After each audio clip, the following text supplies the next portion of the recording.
them sorted. Feel quite confident that we can get those resolved. I don't know. It says that we're live. I certainly hope we're live. I hope everyone is well.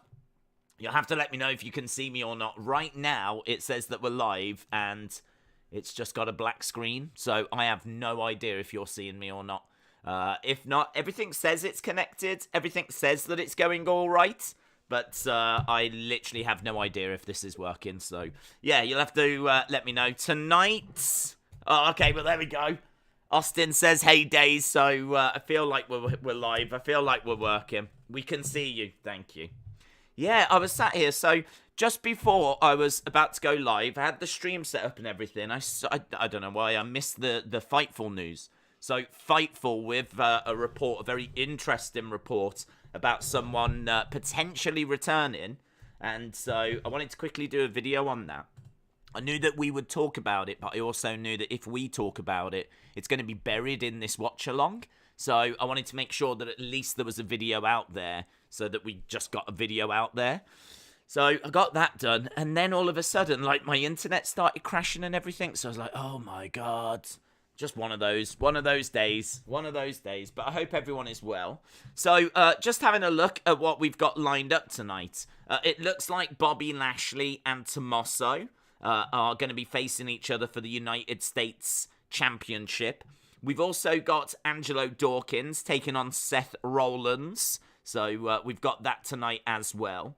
We know that we're going to be seeing the Mysterios and Judgment Day. So we've got that lined up. So I think it's Ray against Finn, but obviously there's going to be a lot more happening than just Ray against Finn. So we've got that lined up. And I believe that it's the start of the women's tag tournament, isn't it, as well? The women's tag tournament takes place, so we've got that lined up also. So quite a few things lined up.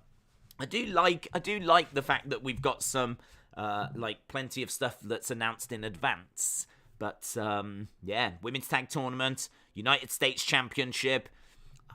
I'm not crazy about Seth Rollins against Angelo Dawkins. Like, I don't know if Vince McMahon just ran in and jotted that down, maybe. I don't know. That's not one that grabs me, to be honest, but hey-ho. And Rey Mysterio against Finn Balor, I mean, you know, that makes sense because of Mysterios and Judgment Day going at it. So, yeah, that'll be pretty cool. And then, of course, the news that just broke, obviously, look away if you don't want to know. But apparently a potential return with Dexter Lumis, which I just think is so exciting because he is someone that I think is very versatile. I think that I would try and get him back to when he was like a killer, and I would really try and get him back to when he first arrived. Is that even a word? Arrived. That's what I was going for. I was going for arrived when he first arrived in NXT. And I think that he is someone that could bring something to the main roster. There's no one else like Dexter Lumis. There's no other gimmick that's like Dexter Lumis, this kind of silent killer that I reckon Triple H could use and book very, very well. Imagine Dexter Lumis just in the background. People love looking in the background. People keep looking for puppets and things in the background of Raw. You imagine, like, you just see, like, Dexter Lumis appearing from behind a box, just disappearing again, and you just get that, like, for a few weeks. People would be keeping an eye out for Dexter Lumis, and you never know when he's going to attack, and yeah, I'd be into it, Alan. I'd be into it. Harley said, have you seen Sean Ross Sapp's tweet about bringing back an old superstar? Yeah, that's what we're talking about. Mitchell, shout out to you. Hope you are well, bud. Hope you are well. Days, thank you for the response to my graduation photos. Yeah, many congratulations. Let me say it in person. Many congratulations on graduating, dudes. Mitchell is someone that's been really, really supportive of the channel. And he got in touch to say that he has now graduated. And he sent me a lovely message just saying thank you for, like, you know, being there whilst, you know, studying and everything. And it's like, it's lovely. Really nice. I really appreciated that message. So shout out to you, Mitchell. You got a friend for life in me, bud. Says it was a big deal. I can believe it. Could you take a second to talk about what you think Triple H will do with AJ? Is he a gatekeeper now? Absolutely. Well, no, not absolutely as gatekeeper, but absolutely we can have that conversation. So, what will he do with AJ? Do you know what? Triple H, right? Triple H is someone that really, really appreciates, I think, Japanese wrestling and what happens in Japan. And the reason why I say that is because when AJ came in, so did Nakamura. Nakamura, because he wasn't as well known and hadn't been in Impact, he went to NXT. AJ Styles went to the Royal Rumble. Kushida, when Kushida came over, I mean, it is criminal that Kushida was not used better. I mean, I must admit, there is a degree of that that's on Triple H, that Kushida was not used better. But I don't know, maybe there was a bit of like settling down for Kushida, and I think Kushida was always going to struggle if he was to get to the main roster and be used by Vince. But put all that to one side, he brought Kushida over. Kushida, massive star, big star for New Japan. Came over, just sort of part of the furniture in NXT, really. He was actually in a joke tag team.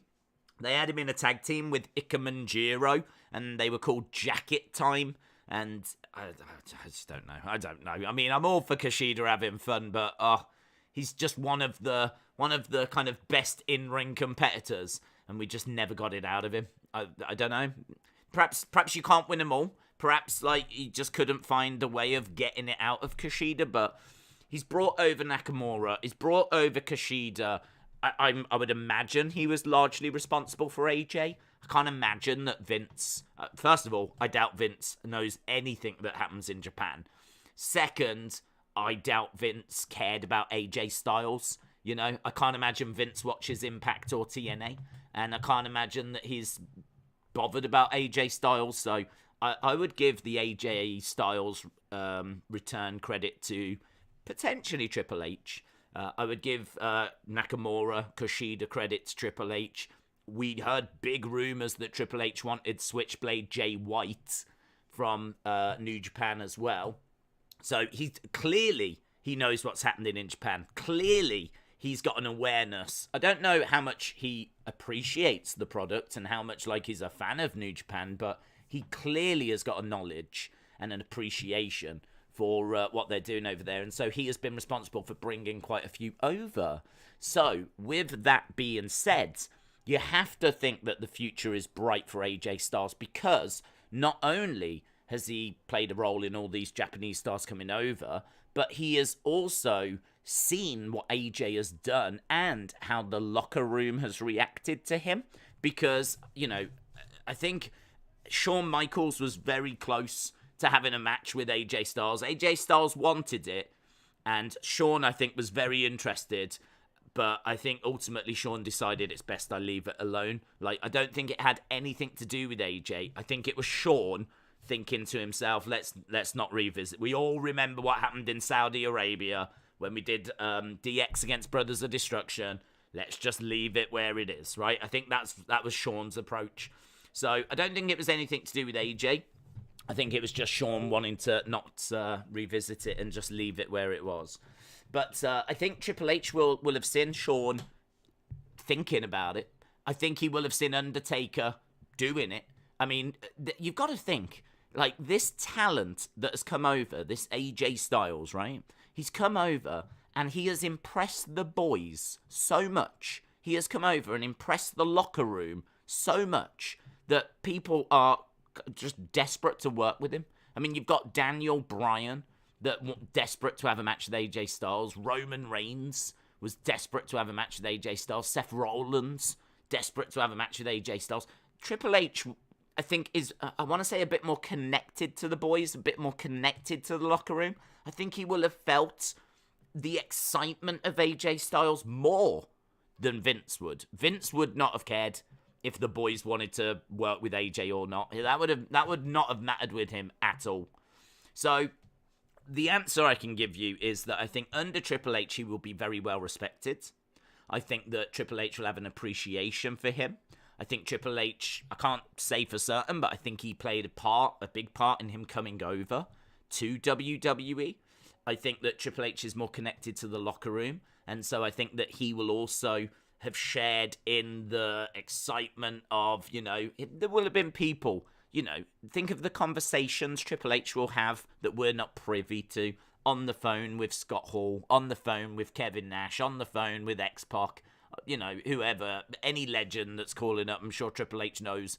And I'm sure when the topic of AJ Styles came up, all of them will have shared their excitement about him with Triple H. So I think Triple H knows how the boys feel. I think he's got eyes, so he will have seen the match quality. I think, is he a gatekeeper? It's a really good question because he is getting a little bit on in age, and I think WWE are definitely going to be looking to the future. I think AJ Styles, though, has definitely got another title run in him. I don't think that's it. He's never going to get the belt again. I think he's definitely got another title run in him. But I think for AJ to get the title, it might need to be the right time. But I think what you can expect is AJ to be booked a lot better than what he has been.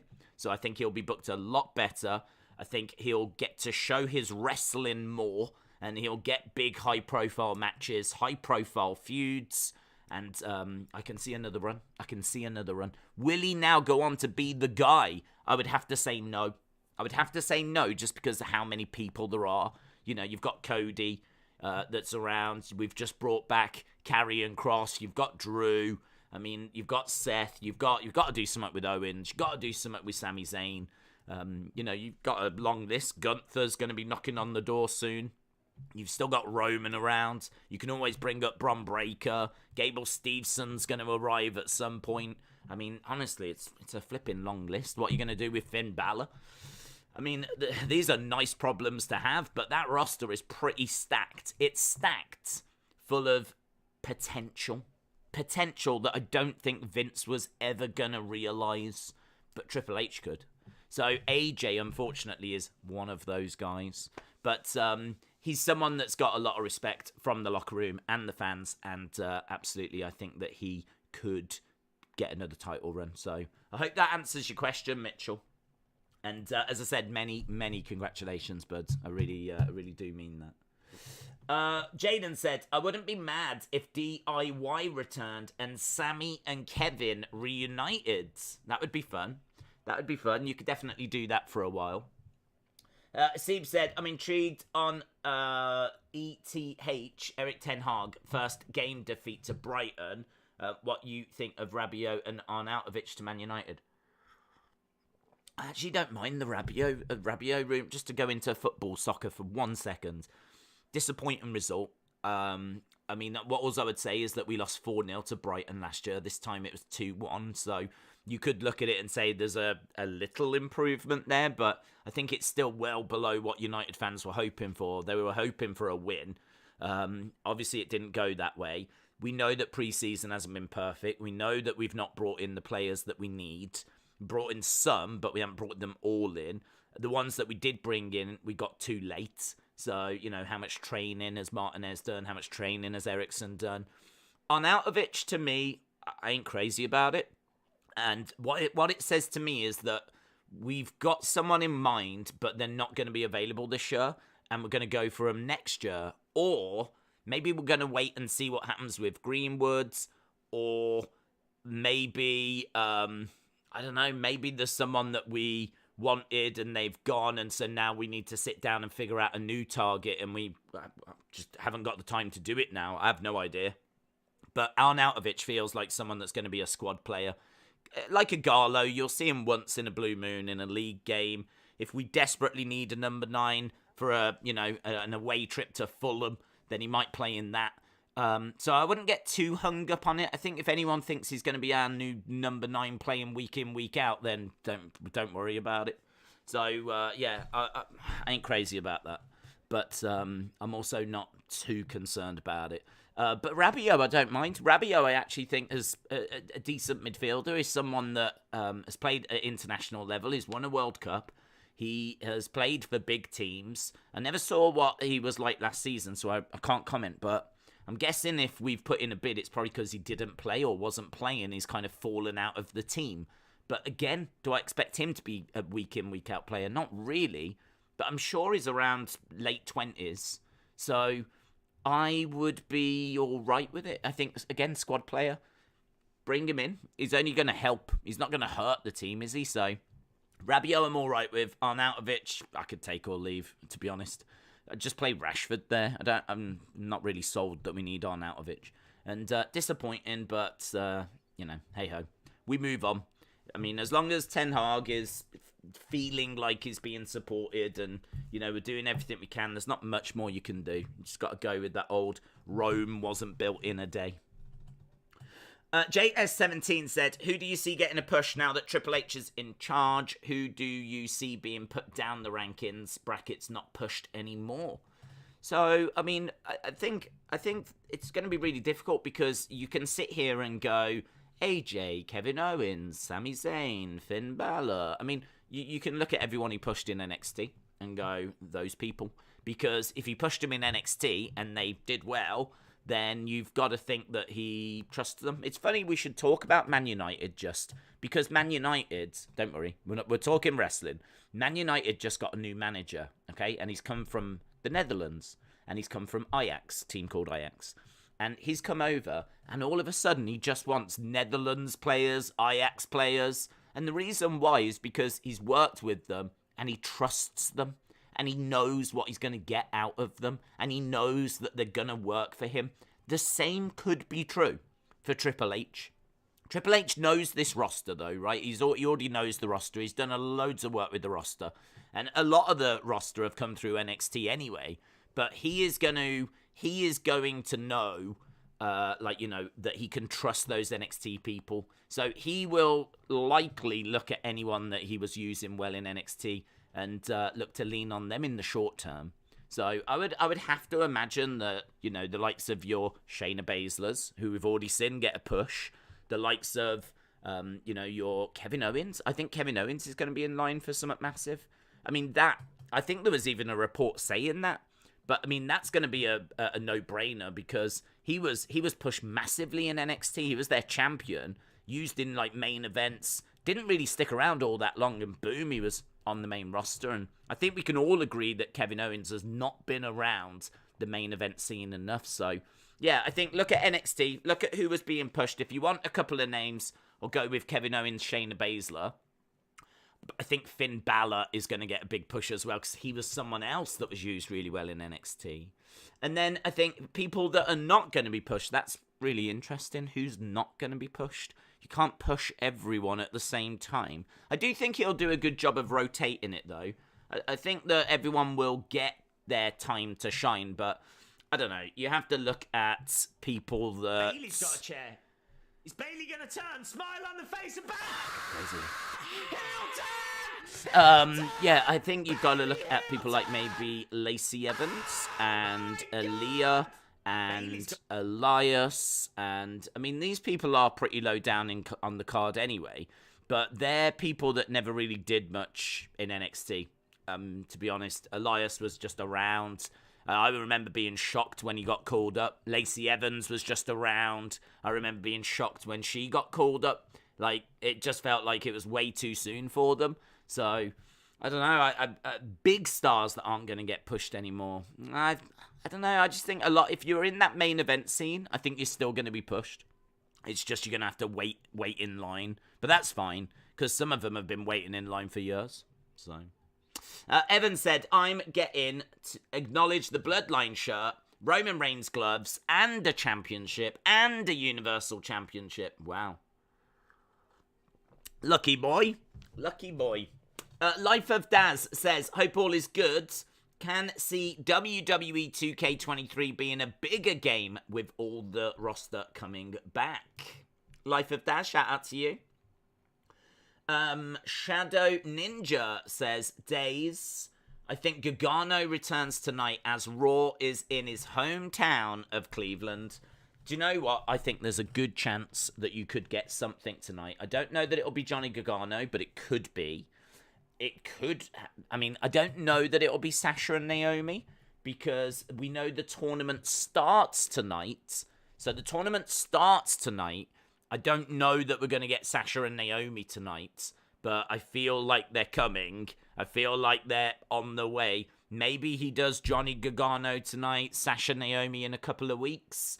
I think the one thing though that's going to be really important is that wrestling fans and WWE fans don't fall into that trap of expecting a surprise and a return every show.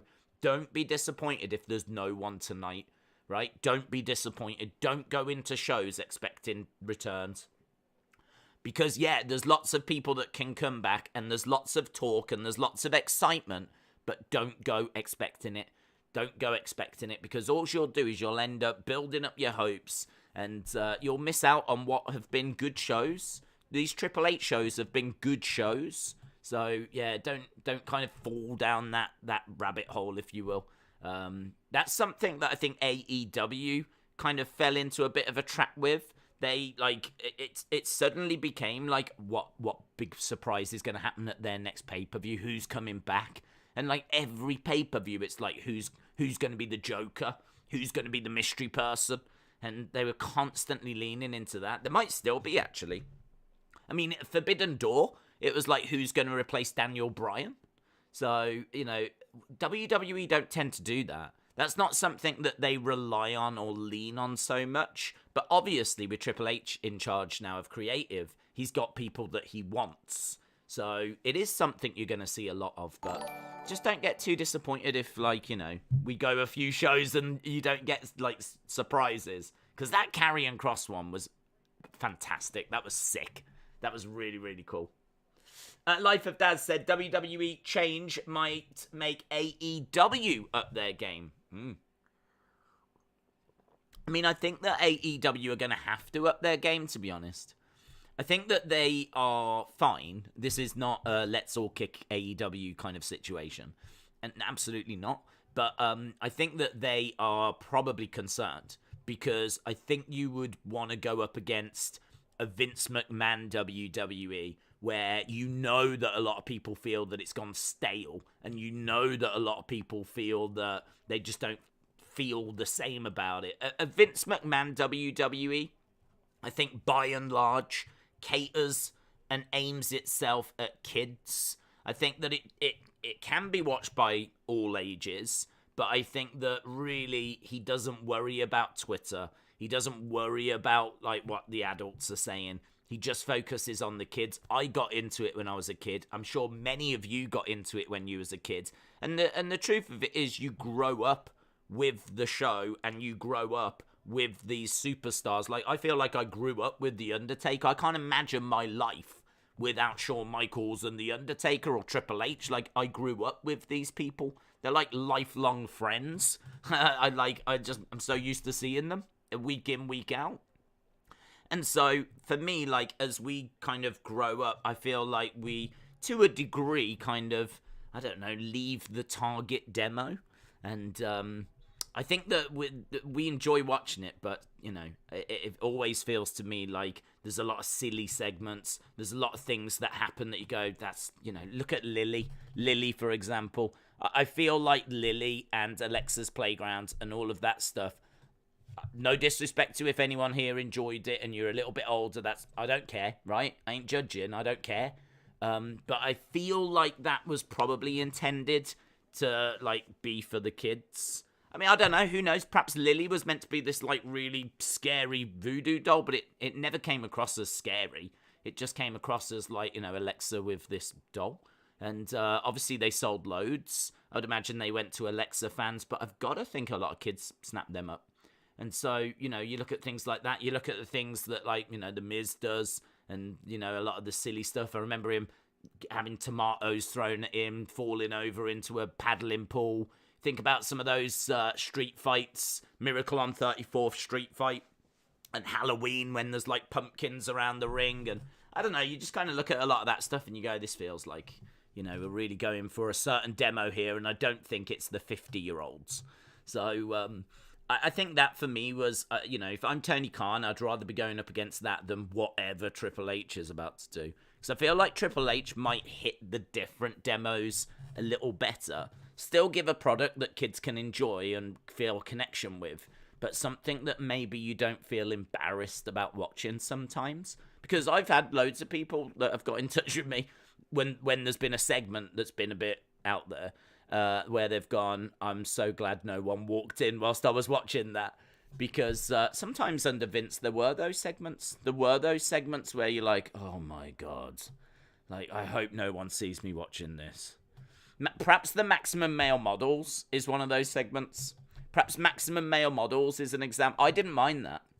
But perhaps that was an example where if you was watching it and your partner came walking in, trying to explain what you're watching might be a little bit tricky.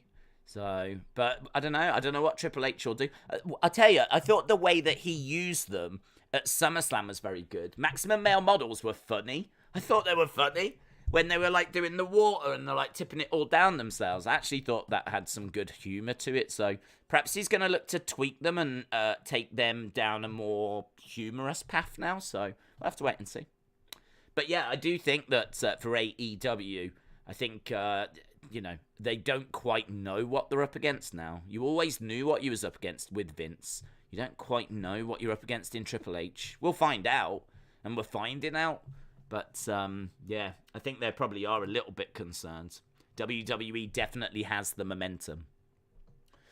Hazard says, with Tommaso Ciampa versus Lashley being the main event tonight, this has got Mean Gargano coming out, as I could see Lashley losing his title early, and I can see The Miz turning on Tommaso. Couldn't happen. Yep, I could happen. I mean, look, if Johnny comes out tonight, it's going to be crazy. It's going to be so exciting. But I don't want to sit here and expect it. I don't want to sit here and think, yeah, we're definitely going to get that. So, calm down. We'll keep our fingers crossed. But there's been no reports of Johnny at the building or no reports that Johnny is coming back. There has been reports that WWE have reached out to Johnny, but there's no reports that Johnny has signed or his return is imminent or anything along those lines. So if they've kept it quiet and he is back tonight, it will be a surprise and it will be a moment. So I wouldn't expect it. That Beach Kevin, shout out to you. Hope you're well, bud. Now that John Laurinaitis is gone, and he has, yeah, is that another role Triple H will assume? He's assumed it. He already had it.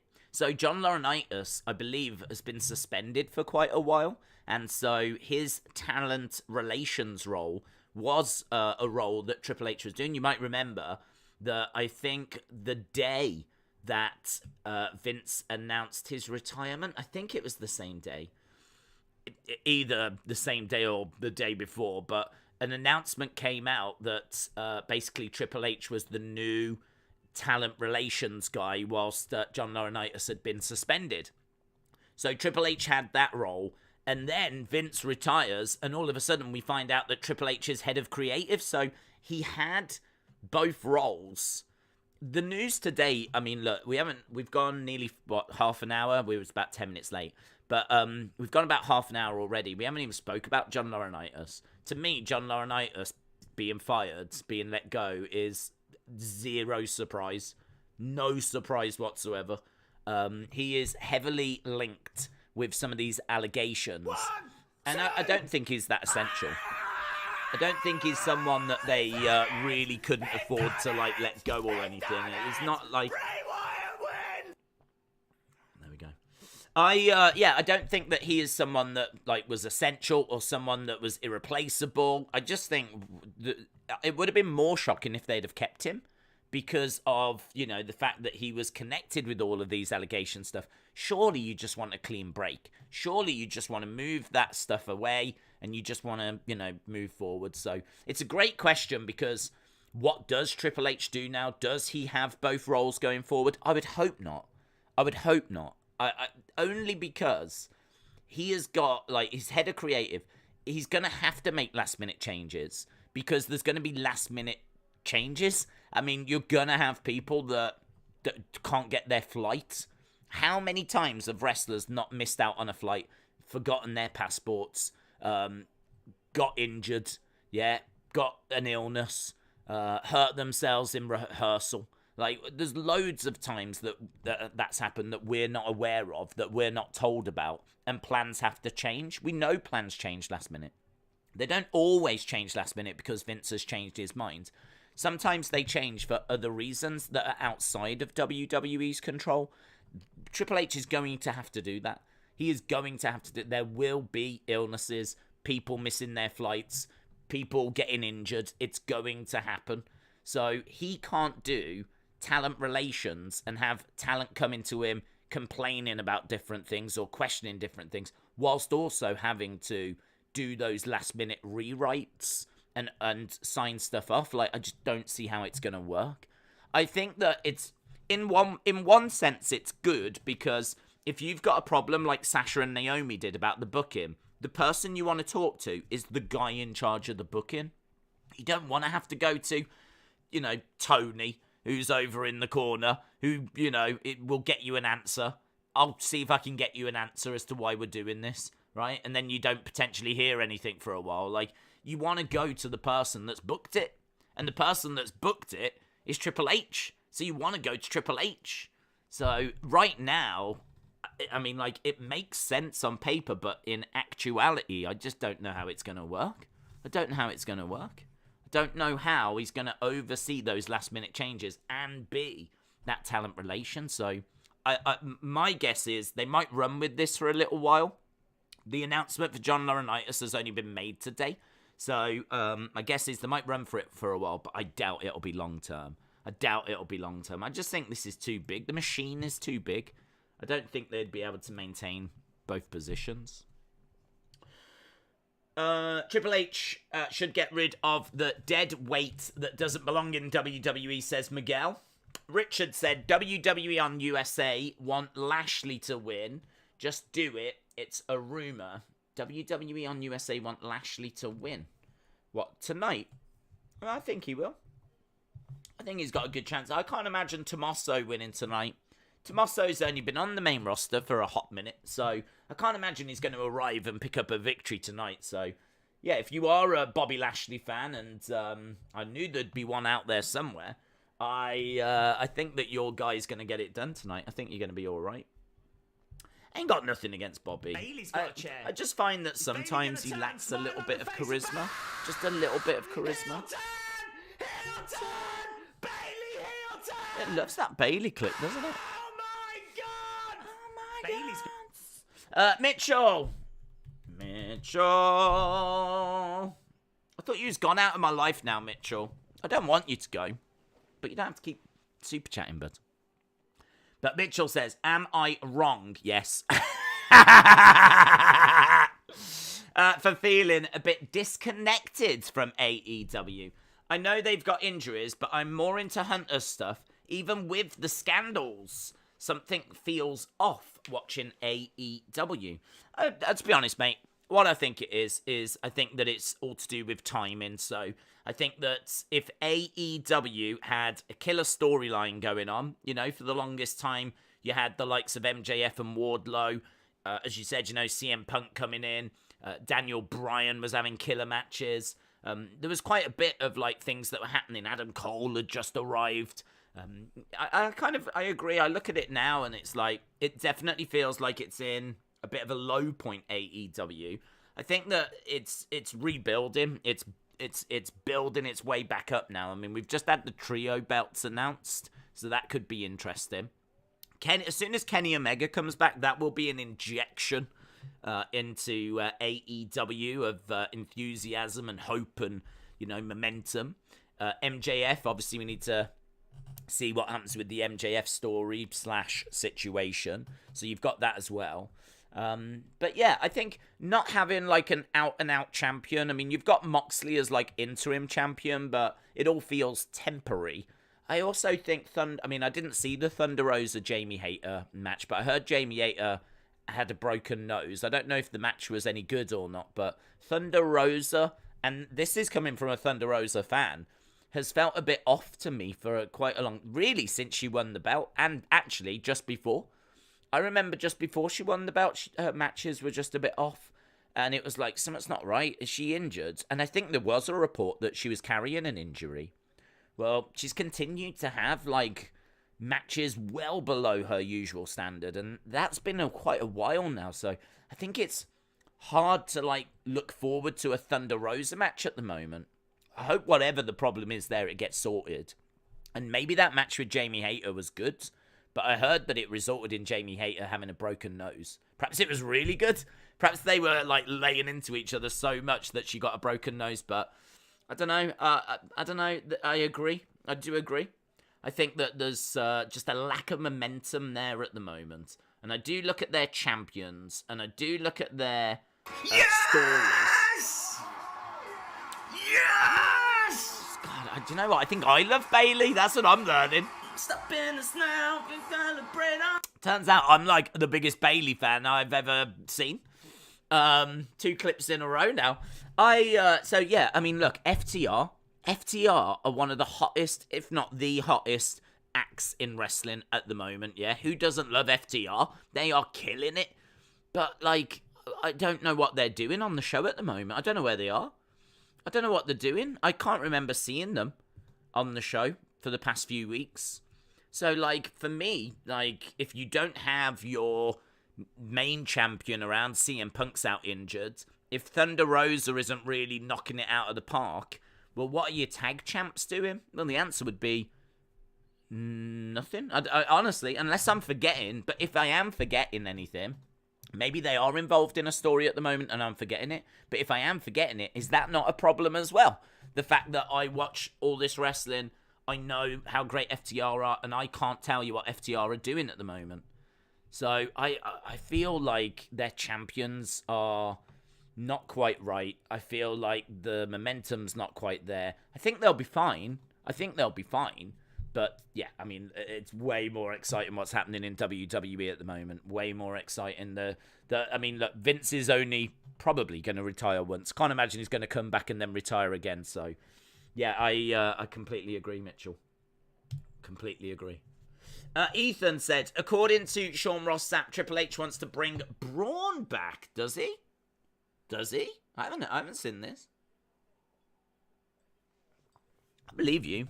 I just haven't seen it.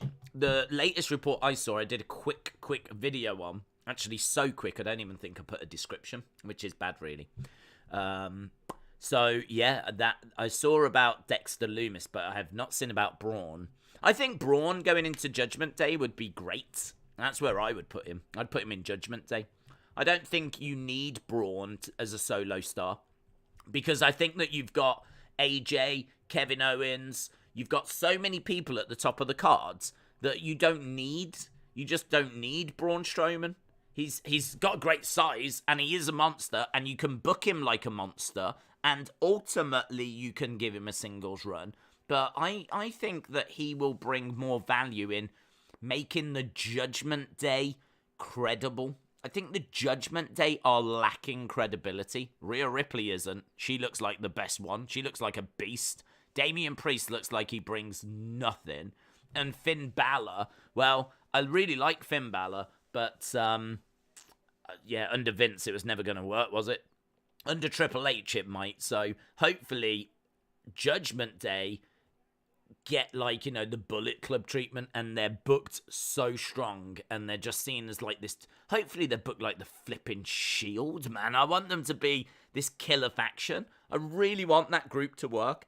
I really want it to work. I love Finn Balor. I love Rhea Ripley. I tolerate Damian Priest.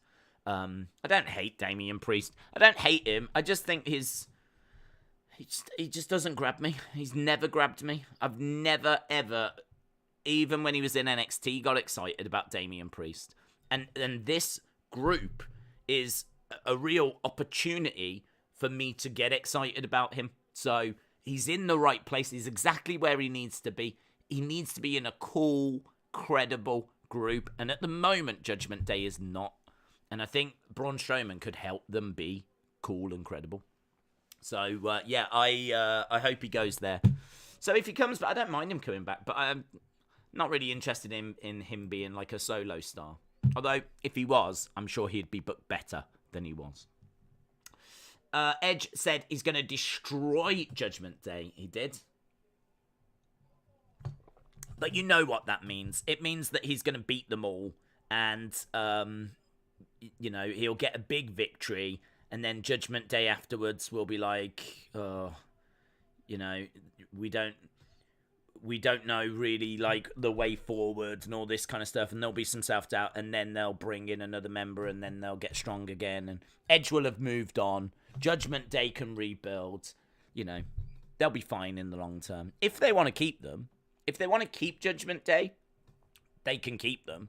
But yeah, Edge can certainly deliver a nasty blow, but I don't foresee him actually ending Judgment Day unless Triple H wants it to end. What about Edge and Rey with Aaliyah versus Judgment Day? Yep, I'll be down for that. What I like about Judgment Day is there's lots of different things you can do. I mean, Rhea Ripley is, for me, a champion. She is absolutely a champion that for some reason doesn't have a belt.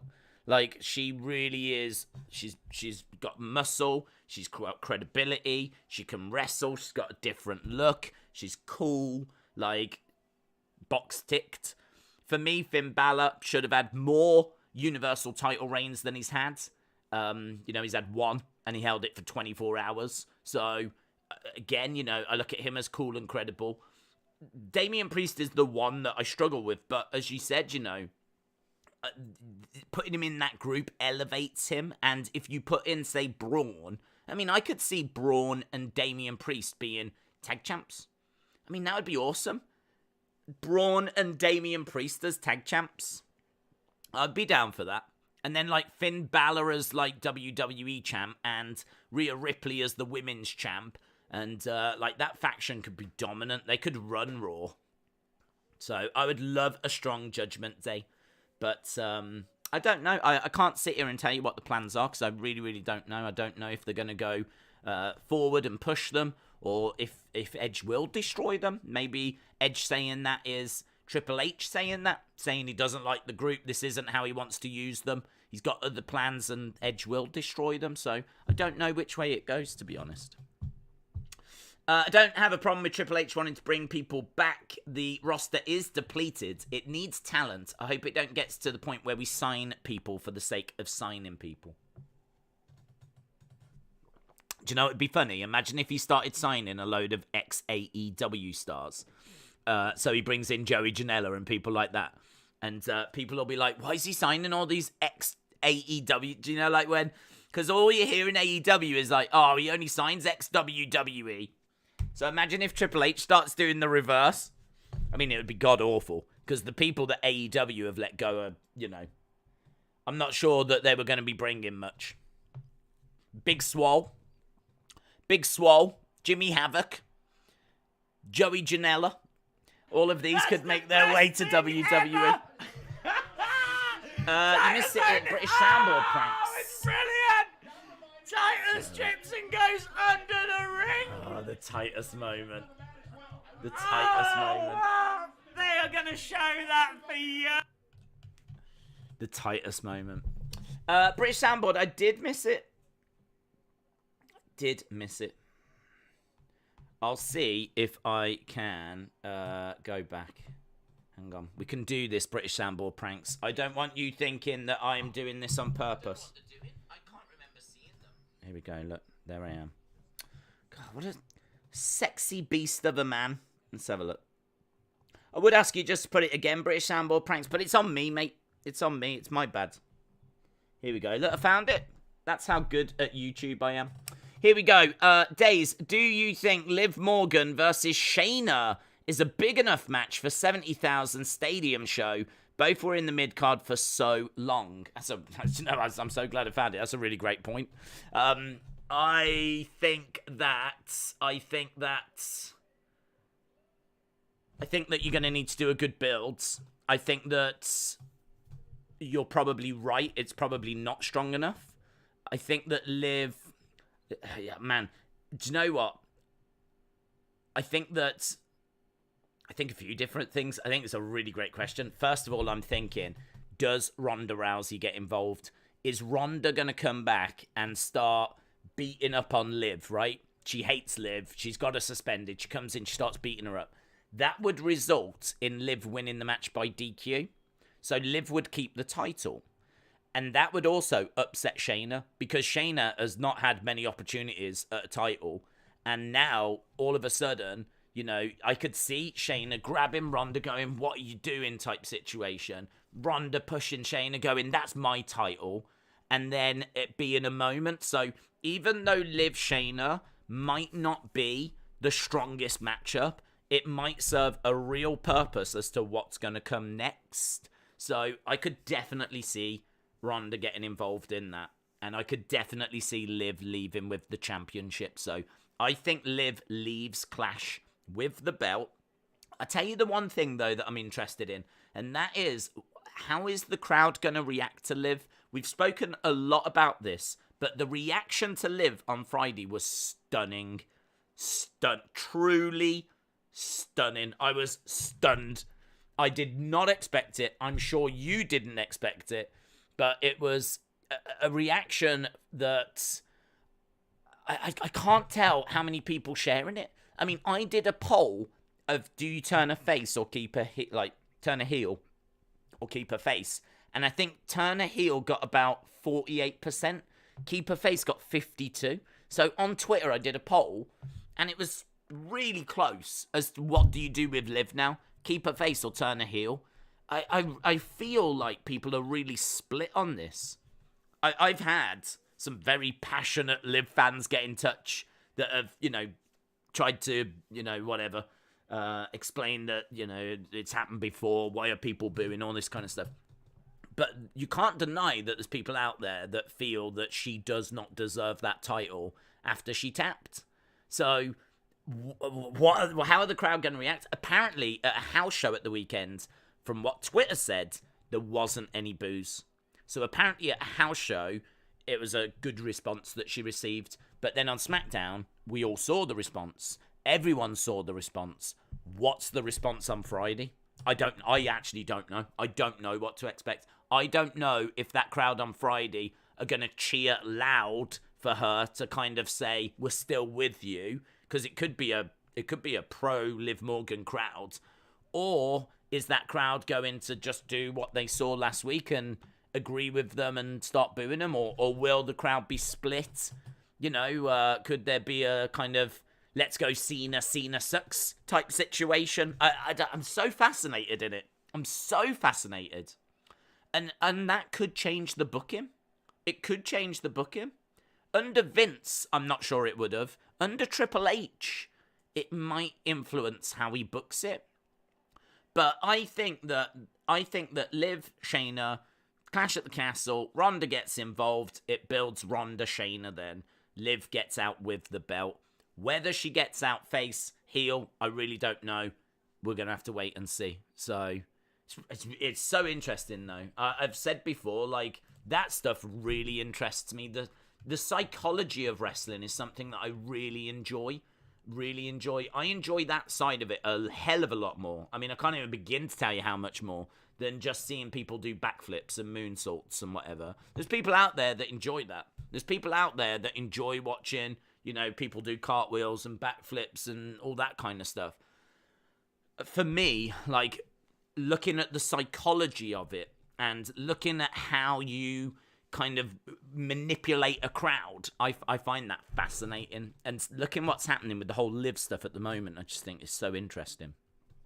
So I can't wait to see how they react. I can't wait to see what happens on Friday. That's going to be a big part of the show. When she walks out, that is a part of the show I'm looking forward to.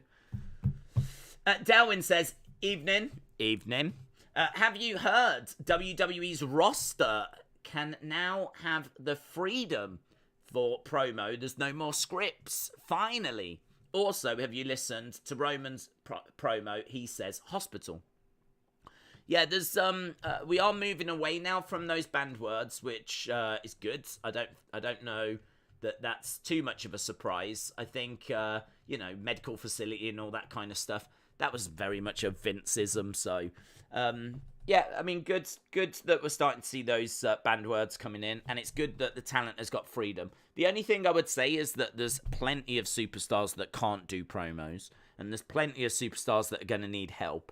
And so I actually hope that there's still going to be scripts for those superstars that need them, because I think just giving someone a microphone and putting them out there, a lot of this talent has kind of come through now and has learnt to just read from a script. They don't have to think in advance or think on their feet. And I really don't know what kind of results you're going to get. I mean, as exciting as it sounds, it could work really well for a lot, but it could really not work for some. So I don't know what system they've got in place for gauging how well the talent's going to do. Like, are they making them do the promo during rehearsal so that they can see it for themselves? I mean, surely they're not just letting them go out there and, right, this is a guide of what we need you to say. You've got a few minutes. Here's a microphone, and then they push them out there. Like, surely there's a bit more that goes into it than that. So I must admit, there's a little concern to the promo thing, but I'm sure they're handling it the right way. But yeah, change is here.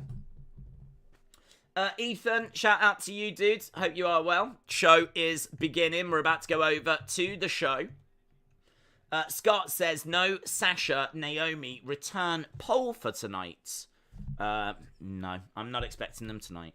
This is the first round of the women's tag tournament. And I'm thinking if they're going to come back, they'll probably come back when it gets to the final. So I don't believe it said that the women's tag tournament begins on Raw. So I don't think, I mean, I'm certainly not expecting the whole tournament to be done tonight. And I don't think they would attack in the first round. So I don't know, maybe I'm wrong. But I really am not expecting Sasha Naomi tonight. And that's the reason why. Monday Night Raw. Jaden is saying, Tommaso tweeted Gargano's logo, but I can't see it, says Shadow Ninja. Well, I wouldn't get sucked into that, to be honest. I mean, even if he did tweet it, that would not do anything for me. If anything, it would make me think he's not coming. If ever they tease something like that, if ever they tweet something out like that, that says to me that they're not coming. Because the one thing they want to do is they want to keep it a surprise, keep it a secret, keep it a moment. Unless WWE announce it, the wrestlers aren't going to announce it. So it would be better if he didn't tweet anything out. But so hopefully he hasn't. If he has, then it's only noteworthy that means he's probably not going to be on the show. So, because there is no way Tommaso is going to tease something and run the risk of upsetting WWE. I've not watched in a while. Dally Paul, hello. Hope you're well, buds. Has there been anything noticeable? Yeah, I would say there's been more wrestling. So we're definitely seeing more wrestling. We're not getting rematches anymore. I think the actual feel, the production of the show is the same, but that's because you've got Kevin Dunn still there, and Kevin Dunn is the guy that does the production of the show. So Kevin Dunn is still around, and we're seeing some superstars coming back. We're definitely seeing like Bayley. I mean, we're just seeing at the moment what happened last week with Bayley and Dakota Kai. Dakota Kai returned. Io Shirai got called up. There's no guarantee that they would have happened under Vince. And just been talking a little bit about promos, how they're not going to be scripted, banned words coming back. So, yeah, lots of little changes. I wouldn't say anything massive, apart from maybe the returns. Karrion Kross, Dexter Lumis potentially coming back. Dakota Kai. So, yeah, there's definitely been things. We are in Cleveland, and I do think the excitement around potentially Johnny being on this show is real. I can definitely see that being something that could go down. They're just showing us what we can expect tonight. Bobby Lashley taking on Tommaso. Well, I think he is just Ciampa, isn't he? I keep calling him Tommaso, but I think he is just Ciampa. We've got the grid as well. Oh, Nikita Lyons and Zoe Stark are in it. NXT is represented. Nikita Lyons and Zoe Stark take on Natalya and Sonya Deville. They might not make it out of the first round, but we do have a couple of NXT talents being included. That's interesting. Io and Dakota taking on Tamina and Dana. I wonder who wins there. I wonder who's winning that one. So we do have the women's tag tournament brackets. So Raquel and Aaliyah taking on Xia Li and Shotzi. Nikita Lyons and Zoe Stark taking on Natalia and Sonya. Nikki ASH and Doudrop taking on Asuka. And I didn't see who Asuka's partner was. But that is a few of the matches in the first round. And we've got Bayley making her way out. So the show beginning with Bayley. She's got Io and she's got Dakota. Many want Gargano to team with Ciampa, but what if he costs Ciampa the title? I don't think Johnny shows up, but it would be a nice surprise. Blazed, hope you're well. I was on Blazed channel yesterday. We did a long interview, but it was a lot of fun. So check that out if you get a chance. Talk about the history of this channel, what the future is, YouTube in general, tips if you've got a channel, wrestling. I think we covered everything. I don't know that any stone wasn't left unturned. Right, women's tag team tournament going to be starting tonight. We've got Bayley in the ring. She's wearing kind of the same outfit that she wore at SummerSlam, only this time it's red. There must have been like a buy one, get one free. So if you bought the white one, you got the red one free. Awesome. Fair play. Cost of living is going up. Do you know what I mean? Times are tight. If there is a buy one, get one free, you take advantage of those offers. Lots of boos for Bayley. It's like Liv Morgan just got in the ring.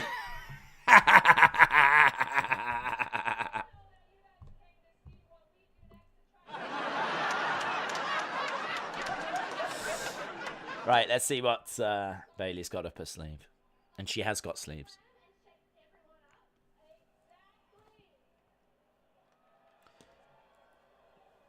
Lots of boos.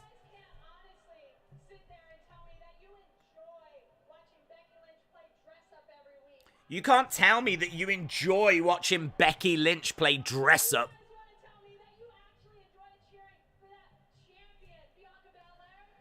You enjoy cheering for Bianca. Bianca would be nothing without me. It's weird seeing Bayley with lipstick on.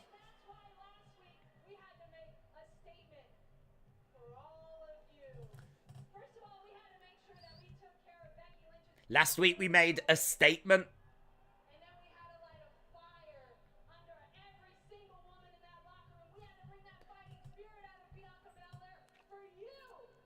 They're saying that they did it. She did it for us.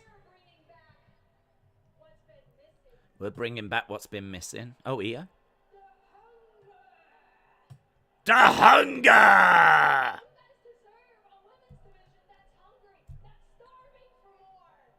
I mean, she's saying some good stuff here.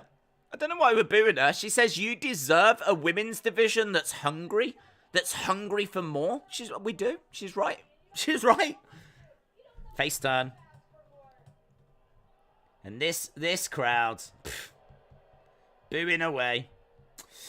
I have some major breaking news, says Thomas Family. Break it, dude. Break it. Bayley's got a question.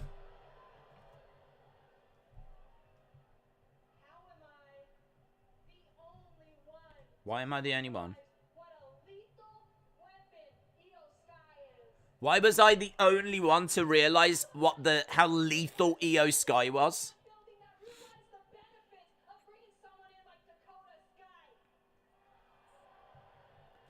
Yeah, she says, why am I the only one that saw the benefit of bringing up Dakota Kai?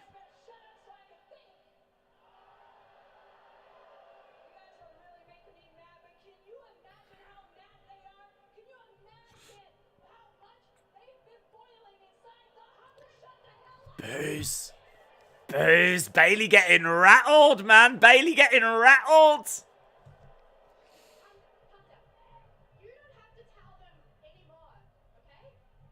Loud booze. Dakota Sky, yeah, she got it mixed up.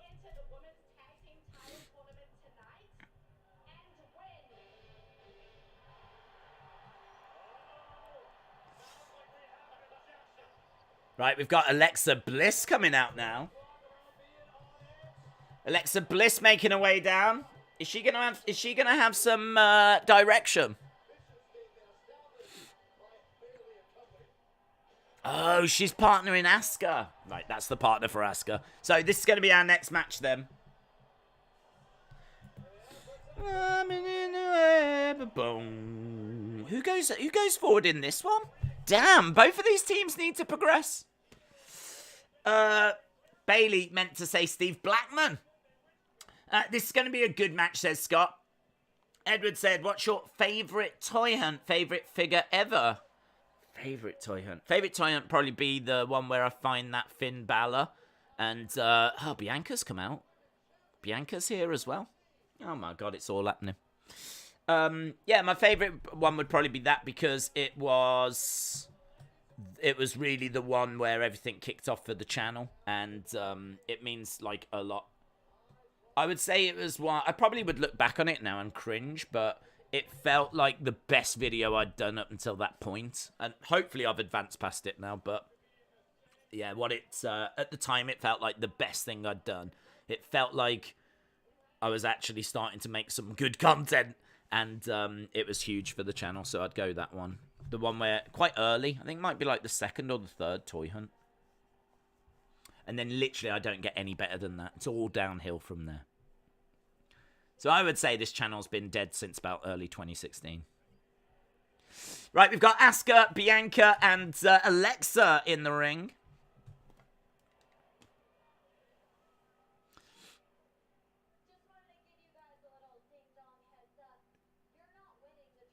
Just wanted to give you a ding-dong heads up. You're not winning this tournament.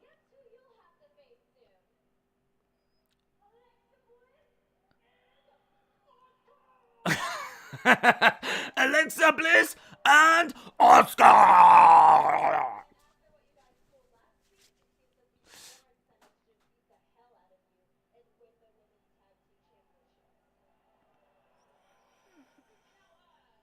It's good. It's good that Alexa's getting some time to talk.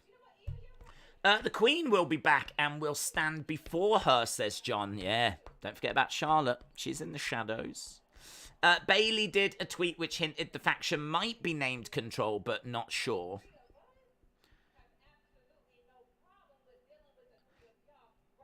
I feel like Control is probably their working name. But I don't know that it's been decided on, because they've never actually come out and said it yet, have they?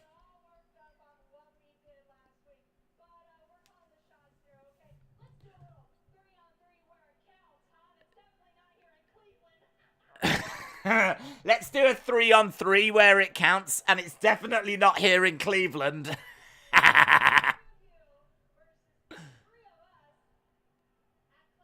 Clash.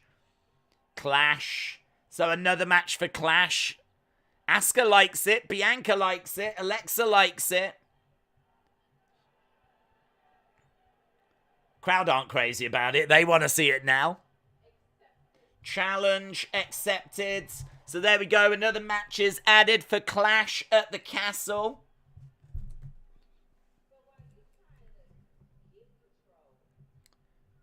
Whilst you try to keep control tonight, I feel like losing it, and boom, Bianca smacks Bayley. Bianca firing in some shots. Io Sky with Alexa Bliss. We got a big brawl around ringside. Bayley and Bianca on the outside. Io Sky and Alexa. Dakota Kai and Asuka going at it on the outside. Lots of quick camera cuts. Boom, we're in the crowd with Bianca and Bayley. Camera cut. Camera cut, camera cut, camera cut, camera cut, camera cut, camera cut, camera cut, camera cut, camera cut, camera cut, camera cut, camera cut. The camera cuts are insane. Oh my god, the amount of camera cuts here are just mental. Thankfully, like, we're in with the crowd now. All of them are getting in the same area. We're all in the crowds. We've got Asuka, Bayley, Bianca, Dakota, Alexa climbing onto the barricades. Cross-body by Alexa. In all fairness, Alexa weighs about, I don't know, 2 pounds. I would imagine she probably hit them. I'm surprised she didn't just hit them and bounce off. And down comes Adam Pearce. Oh, it's all kicking off. It's all kicking off right now. Kevin Dunn, born with 20 fingers. Oh. I can't with all the camera cuts. It makes me nauseous, says Mitchell. It was flipping crazy, in all fairness. It was crazy. I mean, I couldn't tell you what I was seeing because by the time I had told you we were going to something different, it was camera cut, camera cut, camera cut, camera cut. Days, what are some of these teams? So, I'm sure they'll be doing the rounds. I did get a screenshot of it for the post-show review, but I don't have access to that right now. But I'm sure they've put it up on, yes, on Twitter. There we go. That's what the grid looks like. So, it's Tamina and Dana. It's not going to focus, is it? I tell you what, that's what it looks like. I'll read them out to you, okay? So it is Tamina and Dana taking on, Io and Dakota, so they're not facing each other in the first round. They could face each other in the second round, though, if they both win. And I think Io and Dakota will get past Dana and Tamina. So Io and Dakota will advance, I'm sure. Then it's Alexa and Asuka taking on Nikki, ASH, and Doudrop. So I think we're definitely looking at Io and Dakota against Alexa and Asuka. I think we're definitely looking at that for one of the semi-finals. On the other side, we've got Raquel Rodriguez and Aaliyah taking on Xia Li and Shotzi. I think that Raquel will go forward because I think Raquel is very popular. So with Triple H. So I can definitely see Raquel advancing with Aaliyah over Xia Li and Shotzi. Then we've got Nikita Lyons and Zoe Stark taking on Natalya and Sonya Deville.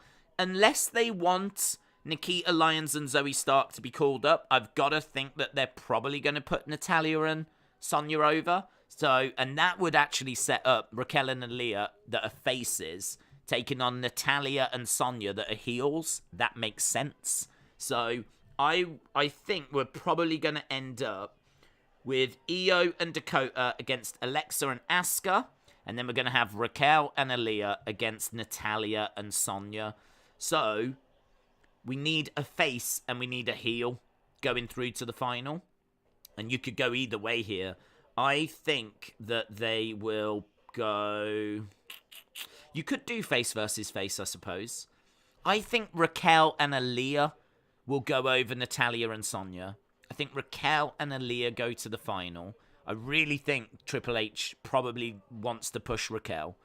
And I could definitely see them going through to the final. So does that mean that there's a good chance that Io and Dakota get through? I think there probably is. I think that something will cost Alexa and Asuka. I'm predicting, and I could be wrong, I'm predicting Io and Dakota against Raquel and Aaliyah in the final.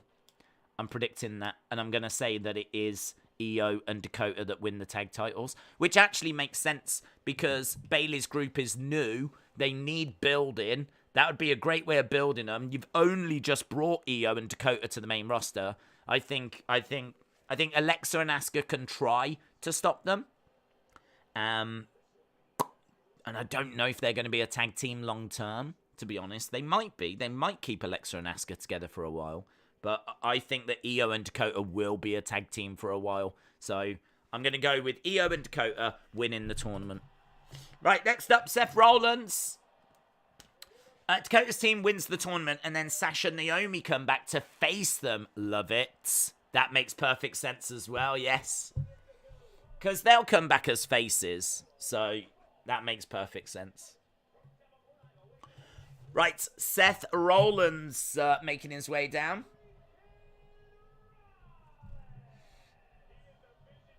So we've got a match made for Clash. And it's going to be Asuka, Alexa, and Bianca against Io. The only thing is, if the final of this is at Clash, then it won't have any of those teams in it, will it? But I'm guessing this will end before Clash. They haven't said the final of this is at Clash.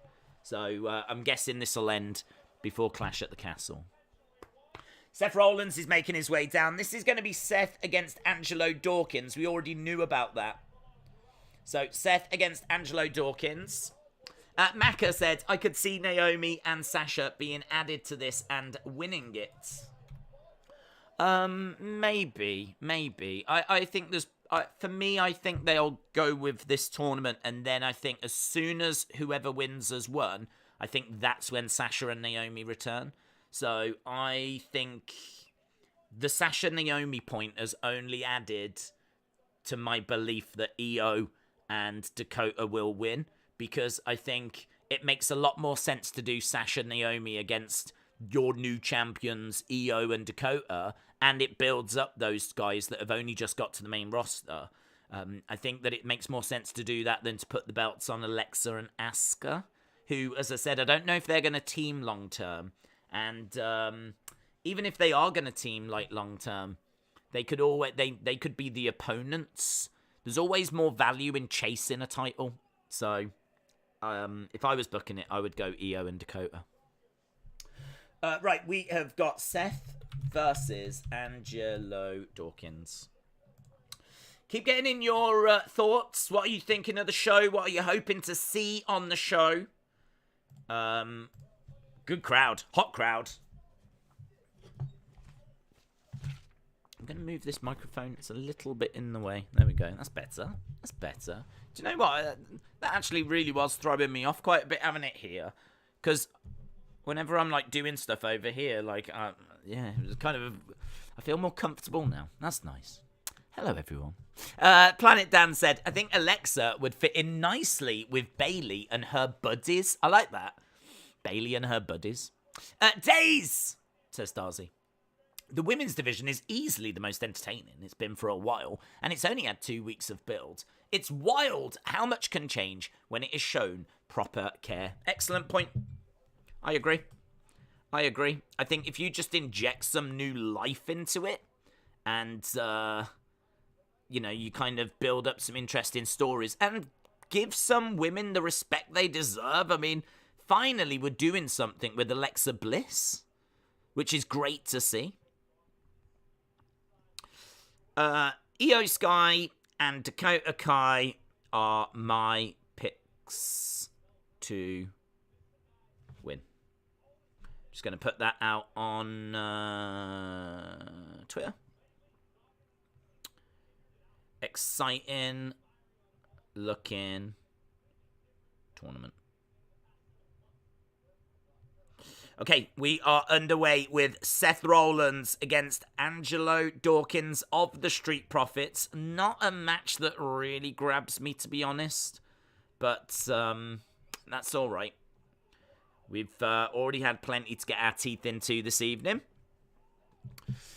Stephanie said, I want either Roman or Drew to face Carrion at Extreme Rules. That could become a triple threat. It could be all three of them.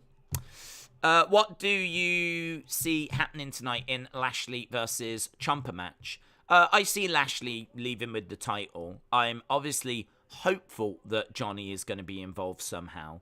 I don't know.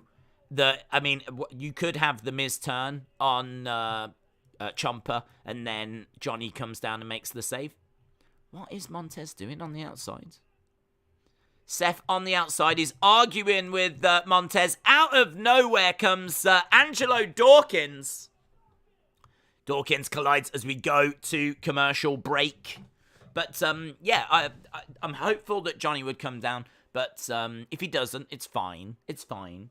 I think, though, that Bobby's leaving with that belt. I really don't see them putting it on Ciampa. Jay says, Bianca and Becky stop feuding. Seth and Montez start feuding. Good point. Mr. Mercedes Spiteful said, if The Rock returns and wins the championship at WrestleMania 39, wouldn't that mean he'd have to have a short reign? I'm guessing the fans wouldn't want The Rock having a month-long reign after 944 days. Well, I don't see him winning it, to be honest, but if he did, then yeah, it would have to be short because he's got other commitments. So I would imagine he'd just lose it at the next show. So yeah, certainly he wouldn't be coming back full-time. So, but who knows? I mean, look, if he was free, if they've managed to book him for a chunk, then you might be able to get him for WrestleMania Backlash. That tends to be at the moment the show that follows WrestleMania, but I have to think it's very unlikely that he's going to be at that show. I mean, look, we don't even know he's going to be at WrestleMania, but I'm fairly confident that Roman gets past The Rock if we do that match. I think The Rock would be more than willing to put Roman over. That won't be an issue whatsoever. Patiently waiting to hear Rebel Heart, says Megan. I would love if The Rock won the belt and Cena came back and then won it from him, says Mitchell. LD Cool says, you're making me want pancakes, Sonny. Days Angelo is shirtless. Never would have happened under Vince. Remember, Keith Lee says, Rotten. Rotten, that is a really good point, you know. That's a really good point. I'm actually going to give you credit for that. That could get a mention later. Shirtless Angelo Dawkins. FaZe Costa said, I'm happy that Alexa is on the pay-per-view card. I was worried that she wouldn't be. It should be a fun match. I agree. And it's great that they're giving us something to do as well, because she is definitely someone that deserves to be invested in. Whatever you give her, she commits to it 100%. And whatever you felt about what she's just been doing and what her character's been up to, no one can deny she didn't give it her all. So just, yeah, give her something. She'll knock it out the park.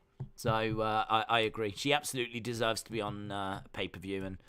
And 6-person tag, I'm kind of down for it. But I do think that Bayley's group needs a name. I think that, it's just a long list of Bayley, Dakota Kai, Io Sky. Perhaps they'll change the name now as well, because, Bayley stumbled on Dakota Sky. Maybe Dakota should just be Dakota. I would love it if they went with the King Kota name that she wanted to call herself. I love that.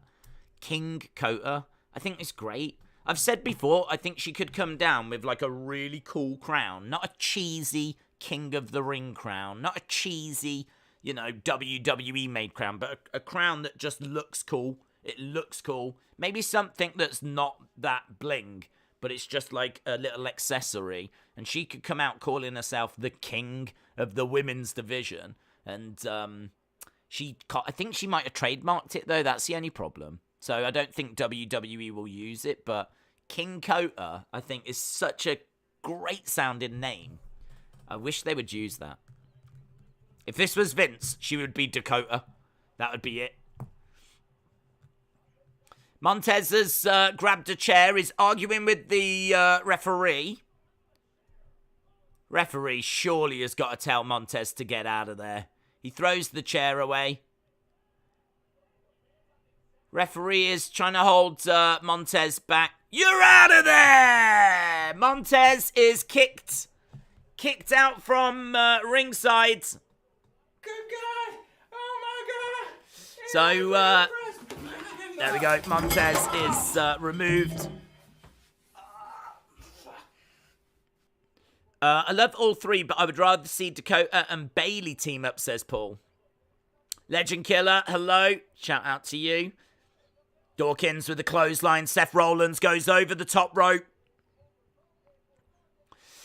Seth's plan has backfired. Over the top goes Dawkins.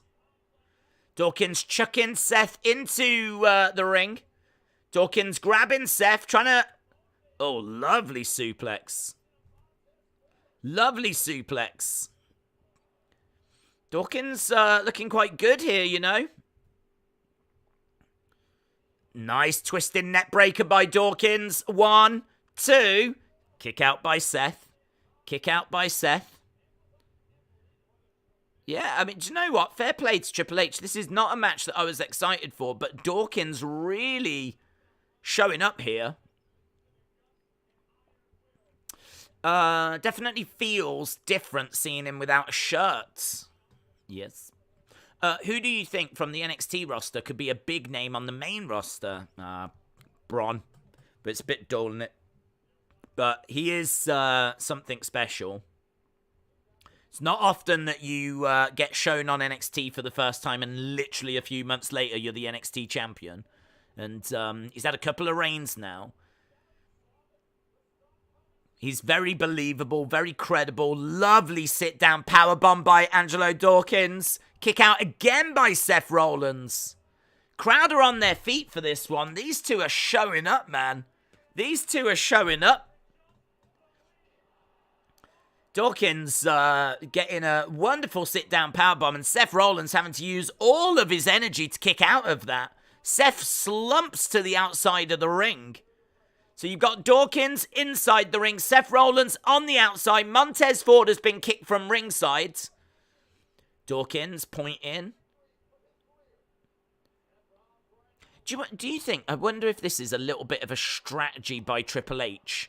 I wonder if Triple H is thinking, if we have them wearing shirts, they are never going to really improve their physique because they're always going to be hiding it under a shirt. If I tell him you're not wearing that shirt anymore, does it force them to, if pedigree, does it kind of force them to improve their physique? Because, honestly, if Dawkins put that work in the gym, got himself in a good shape, he's a big guy.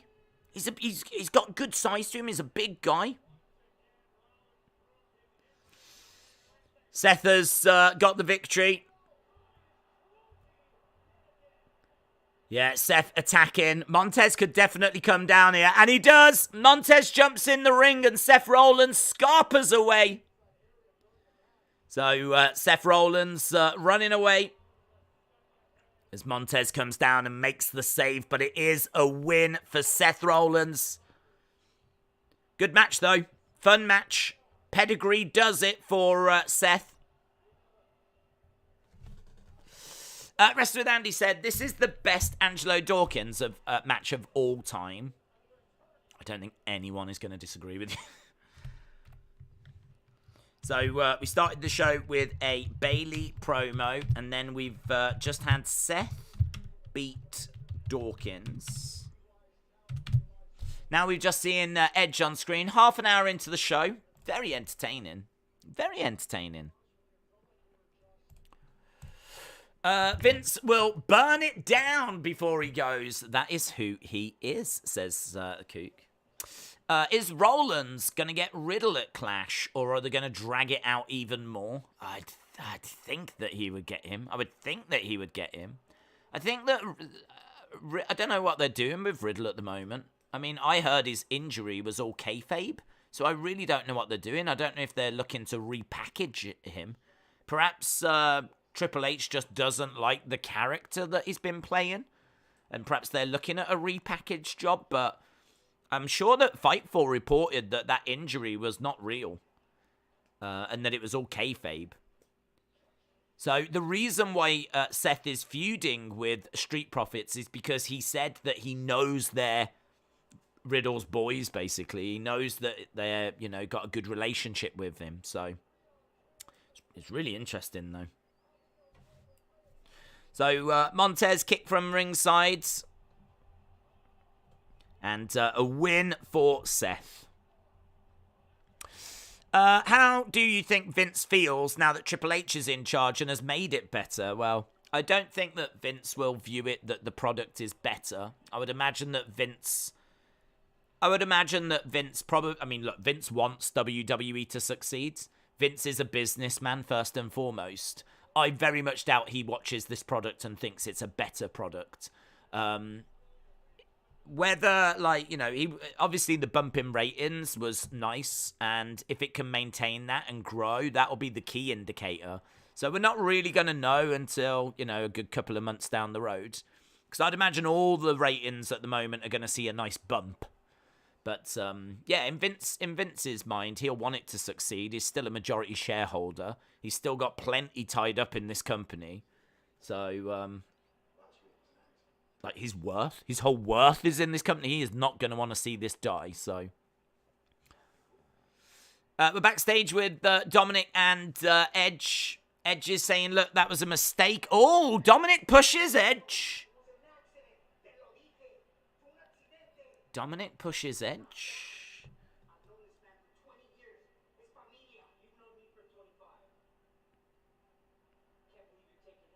I can't believe you're taking his side. Oh, my God.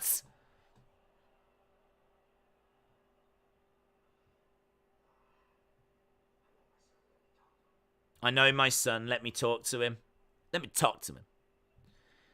Interesting, eh? Interesting. Dream match. Dominic feud with Edge. Dream match. Oh, where is it? Breaking news. No, not that one. I didn't want that one. Hang on. Ignore that bit. Dream match. There it is. Dominic and Edge. We're just seeing as well Carrion. Dom heel turn confirmed.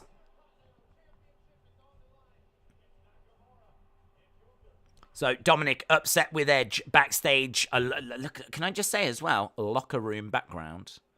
Yeah, locker room background. Thank you very much. Flipping loving it. I like that. Days.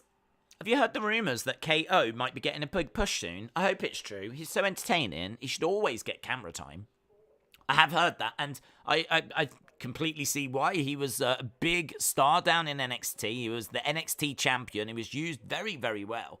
And he was moved relatively quickly, actually, to the main roster.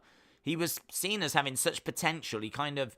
Didn't he feud with John Cena on the main roster whilst he was NXT champion? So, yeah, he is definitely someone that Triple H has got a lot of affection for, knows is very valuable, and he will push him. He will work with him. He'll get him where he needs to be. And he's been nowhere near where he's needed to be. He needs to be around that main event scene on a much more regular basis. So, can I hear your thoughts on the weird Sasha meet and greet? So I don't know if you saw this, but there's a picture of Sasha and Naomi standing like here, and the fans they were meeting over here. The gap was like massive. It was massive. Like if you wanted to get your picture with Sasha and Naomi, like you literally you had the queue, you stood on the spot, and they were like over there, and the picture had you all in it, but obviously you could see like the majority of the picture was the flipping gap. What I heard was apparently they did change it, so I don't know why. I don't know if there's starting to be like a load of complaints, but they did change it later on. Someone sent a picture of a fan being a lot closer afterwards, but it did start a very interesting conversation on Twitter, and that conversation is this going to be the norm now? Are talent now going to start requesting a gap of that size? And how would that affect demand? Because I got to tell you, if I'm meeting like Ric Flair and spending, I don't know, $200, I mean, I think it was like $130 to have your picture taken with Sasha and Naomi. Is that worth $130 to stand 2 meters away from them and have a photo? I just don't know. For me, I think it would prevent me from spending that kind of money. I think if you want to meet them, you don't... no touching is absolutely fine. And even a slight gap, I totally get. You don't need to be, like, snuggling up to them. Do you know what I mean? You don't need to be putting your arms around them. If there was a no touching rule and you got told that in the queue and told that before, that's fine.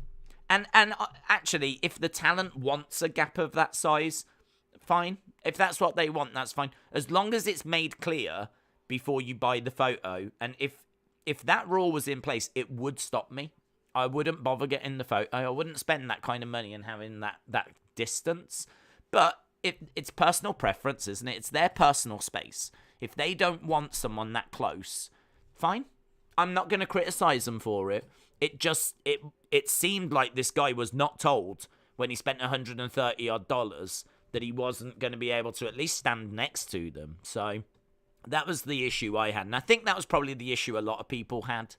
So, but I did hear, for the sake of clarity, I did hear that it was changed. So clearly there was complaints. Clearly there was an issue. Clearly something changed. So, yeah, I don't know. But we could be heading that way. We could be going that way. Who knows?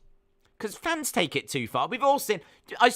every time I think about that, fans going too far, I remember that guy who had his arms around Becky like this. He had her in a bear hug, and she was, like, standing there, and, like, he's kind of hugging her. It's so awkward. Oh, it's so awkward. I could understand Sasha putting that rule in place.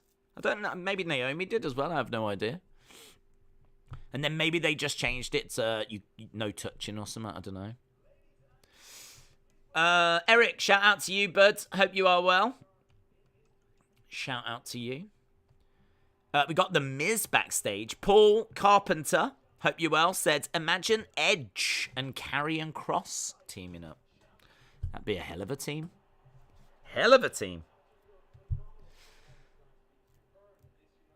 Right, we've got... he would have been good, wouldn't he, in Judgment Day, but I'm kind of all right with him being on his own with Scarlett. Okay, we've got Miz and we've got Ciampa backstage. Miz talking about Logan. This man right here has got an opportunity. Well, look at this backstage again. Can I just say, another backstage area that looks natural. I believe this to be another, like, dressing room. It's not a stupid backstage set. Harley Race getting a mention? Harley Race getting a mention?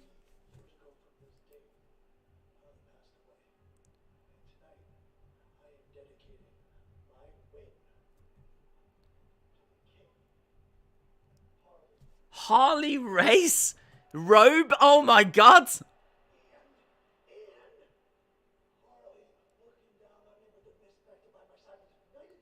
Wow. This is so cool. I love that we're not ignoring history.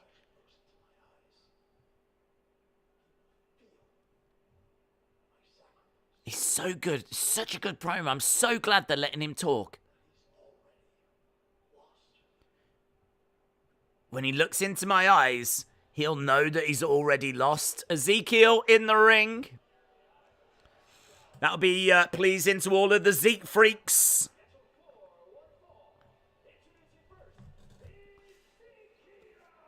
Ezekiel in the ring. I don't know who he's facing. They're listening to you about the promos. I just think this, and they're just doing what is very obviously needs to be done. Kevin Owens coming down. So, are we going to get closure on this now? Kevin Owens said that he'd got it into his head, and hopefully this is it. Are we closing this door?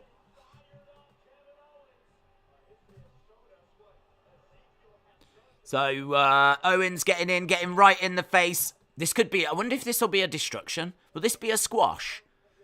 This would be... Imagine if he squashes him. Imagine if he just flipping destroys him. He goes right over. Big clubbing bros.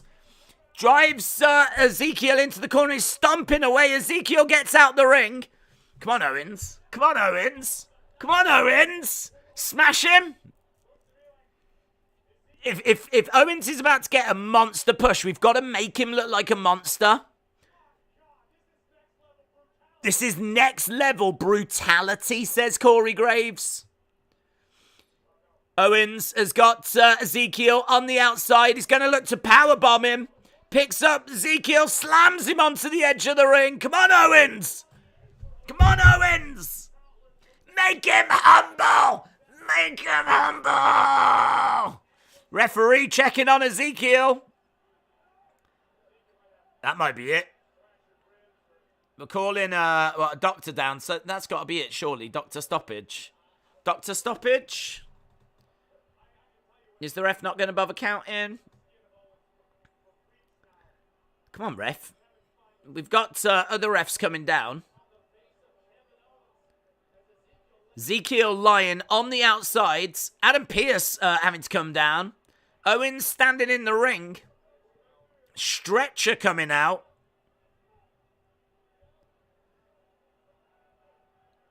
Owens with a smile on his face.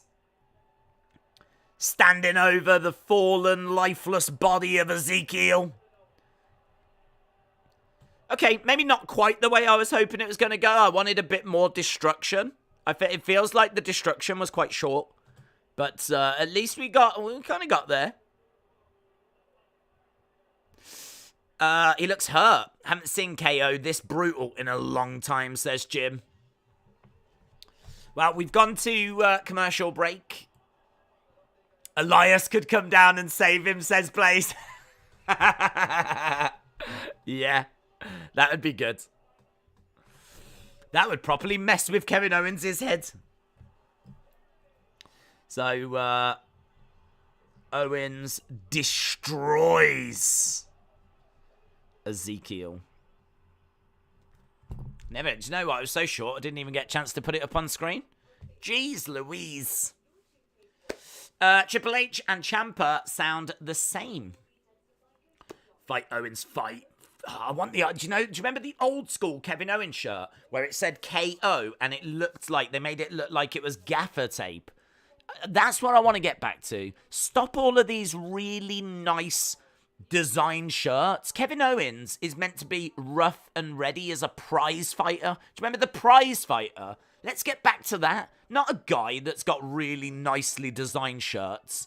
His shirt down in NXT was black and it said KO and the letters were like done in gaffer tape. That kind of DIY, that'll do kind of attitude. That is the Kevin Owens that I want to get back to. That was Kevin Owens at his best.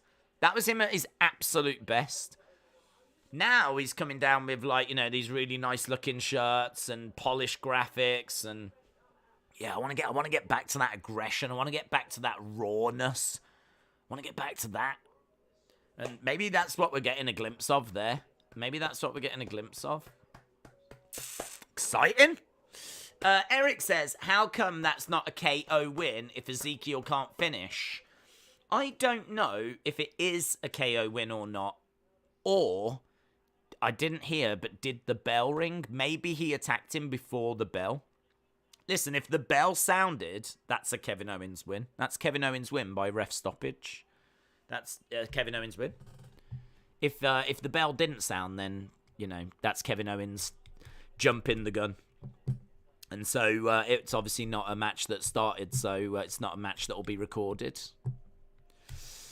Owens must be a champ. He is too good without wearing a belt. His Cena feud was good. Want that Owens back, I agree. That was great. That Cena feud was great.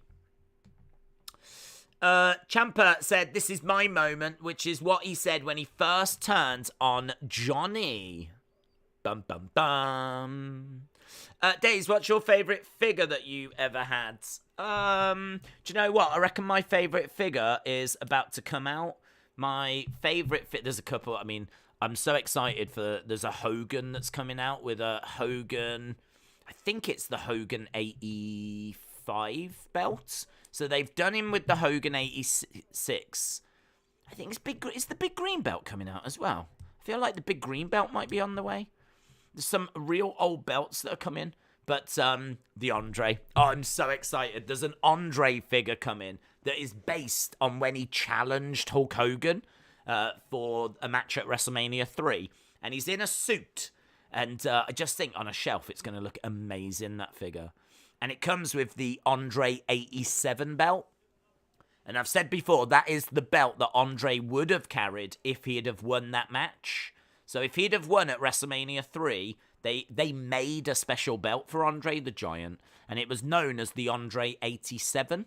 And because obviously the year was 1987, and he doesn't win the match, so we never see the belt again. But this figure that's coming out is Andre wearing what he wore when he challenged Hogan and coming with that belt. I cannot wait for that figure. That honestly might be my number one. Right, here we go then. We're moving on. We're back at Raw. The lights have gone out, and I think it's going to be Judgment Day. Feels very Judgment Day. Feels like we're going to Ray against Finn. Here is Damian Priest and Finn Balor. No sign of Rhea Ripley. Unless she's about to emerge. No sign of Rhea Ripley. Am I just not seeing her? No Rhea Ripley.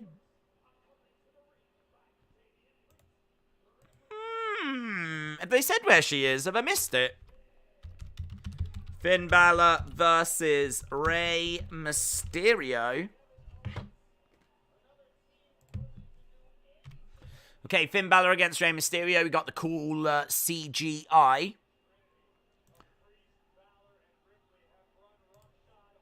Yeah, three of those hooded figures, CGI. I really like that CGI. It looks great. Looks great.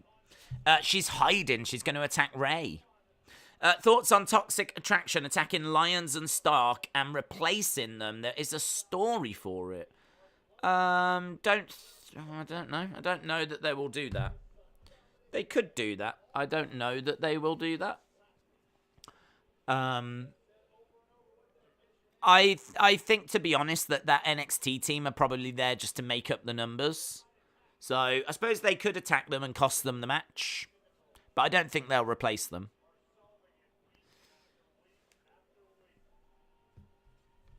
Okay, so we've got Judgment Day making their way down.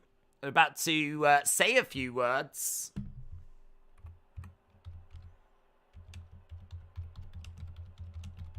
So Dominic's upset with Edge, and I think Kevin Owens... Well, I'll just put Kevin Owens destroys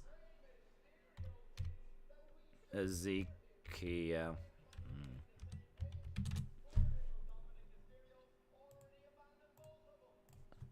Poor Dominic has already abandoned both of his father and Edge. Finn Balor in the ring. Fear isn't real. Fear is a product of your imagination. But danger is real.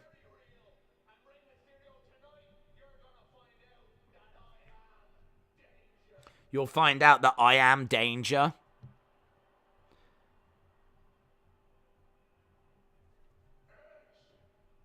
Edge. Edge.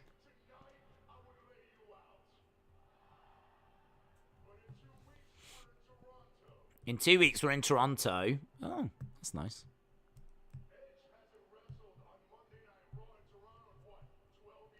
Edge hasn't wrestled in Toronto in about 12 years, so Damian Priest is going to issue a match.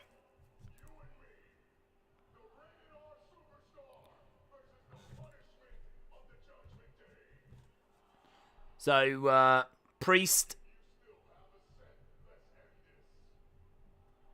against Edge in 2 weeks in Toronto.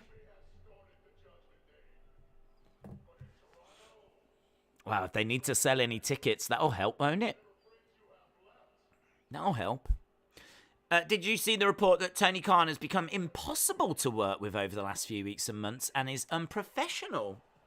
Tony Khan? No. No, you have to send me that. I'll be interested to read that. No, I can't say I've seen that. But, Tony Khan has become unprofessional to work with. I saw the video of him at Sammy and Ty's wedding. where they were standing in that circle and the camera was like going round. That was quite the video clip. Right, we're backstage with Ray. Doesn't look like we're getting Balor Mysterio now. I thought we was. Ray says, I know my son is going to go off and deal with it. Oh, we are. Up next, Rey Mysterio against Finn Balor. Wait, they're going to be in Toronto. Yeah, 2 weeks, apparently. 2 weeks. Jason said, Judgment Day is a joke. Mr. Mercedes Spiteful said, I know you've not watched NXT in a while, but... it's gone. It's gone. I can't read comments if they jump off screen. I know you've not watched NXT in a while, but do you think Mandy will pass Io's title reign? Mandy is at 288. Io had a reign of 304. Mandy's title is also in jeopardy.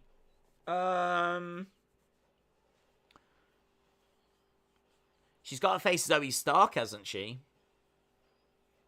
They're doing like, I can't remember what it's called, but there's an event that's coming up. I would like to see Zoe Stark win it, but in all fairness, if there's a record there to be broken, you might as well break it. I don't know, is that match with Zoe Stark before she gets to that record? 50-50 on it, to be honest. I'll say that Mandy breaks the record. I'll say that Mandy breaks the record. If you're that close to a record, you might as well break it. But I do like the idea of Zoe Stark becoming a women's champion. I think she's more than good enough. James said, I tweeted you. It's from someone from Ringside News, so I don't know if it's true or not. Okay. Wrestle with Andy said, I never expected the show to be noticeably different after just a few weeks, but I am loving the changes. Wrestle with Andy's favourite change. He just sent me a DM saying, Days, please don't... Days, this is Wrestle with Andy. Please don't read this out live on stream, but I am loving the changes to Raw. My favourite change is now that Angelo Dawkins isn't wearing a t-shirt. Ha ha ha. He's cute. Love Wrestle with Andy. That's what Wrestle with Andy said. That's what Wrestle with Andy said. Your secret is safe with me, buds. Your secret is safe with me. Rotten said, Days, Angelo saved Ford last week from the stomp. Ford did not save Angelo this week. He did. Well, he came down and chased off Seth. Whether he actually got there in time to prevent more damage being done. Maybe they could use that. Maybe they could perhaps you've got a real good point there, because perhaps they did it just enough where Montez can be like, I did come out. And Angelo could be like, yeah, but you didn't stop me from getting stomped again. And he's like, well, you know, I got sent out back, didn't I? I had to come racing down and like I just didn't make it in time, but I chased him away. So, do you know what I mean? It plants that seed of doubt. That's interesting, that is. That's interesting. Larry said, Days, Edge helping Judgment Day to turn Dom. What, you think he might still be working with Judgment Day? You think this is like all a plan?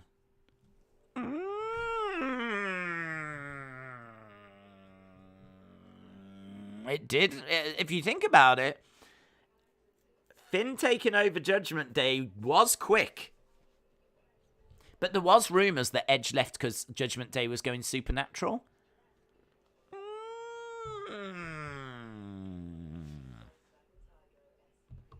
Boobs. Interesting. What apps or tools can fan use to shorten the gap between them and Sasha? It does, because it does look a little photoshopped. What tools can they use? Use any tool. I mean, any kind of photo app will probably be able to. In all fairness, right? If the background is just a plain background, then you can easily just cut it out and then put it together and it should look fine. Because if the background's all the same, then you're only, the two bits that you're left with, you put them together, it should look the same. So I don't think you even need any kind of crazy technology. Just anything that can crop it. Just get two pictures and just like crop it and make it take the gap away. So it should be straightforward. Obviously, if it's like a really crazy patterned background, that's going to be tricky because there's no guarantee the pattern is going to match up. Right, here's Ray making his way down. We are back from commercial break. We're an hour into this show, and it's super easy to watch. Thanks, Trips. Dom is going to turn heel after the commercial break. Listen, Dom was a heel the moment he arrived. Yeah? You can't tell me Dominic's not been a heel. He had a roster spot with that body, so do you know what I mean? Heel. He's always been a heel. He's just showing his true colours now. Mr. Mercedes Spiteful said, Mandy Rose, Zoe Starks next week. Mandy is on 287, next week 294, so I'm hoping Mandy did say she wants main roster titles. Yes. Yeah, as I said, I'm 50-50 on it. I really couldn't tell you which way they're going to book that. But I think if you're that close to a record, you might as well break it. Could you see Tegan Nox make an appearance at Clash at the Castle? Yes. I don't know if she'll come back long term or if they'll just give her that moment. But I could definitely see her returning. I mean, maybe she'll come back long term. I think Triple H always had a soft spot for her because there was a video of her like apologising, crying her eyes out, saying, I'm sorry if I've let you down. And Triple H's like, you've let no one down. And obviously she suffered injury after injury after injury. And it's, I don't know, I really don't know what you do with her. I don't know what you do with her because she has suffered major injuries. I think you almost certainly bring her back, even if it's just a one-off. She's not someone, though, that I'm desperate to see added to the roster. She, I think, had great talent and great potential. For me, I think the injuries have played their part. So, but I think you definitely have her there. And I think you will. I really do.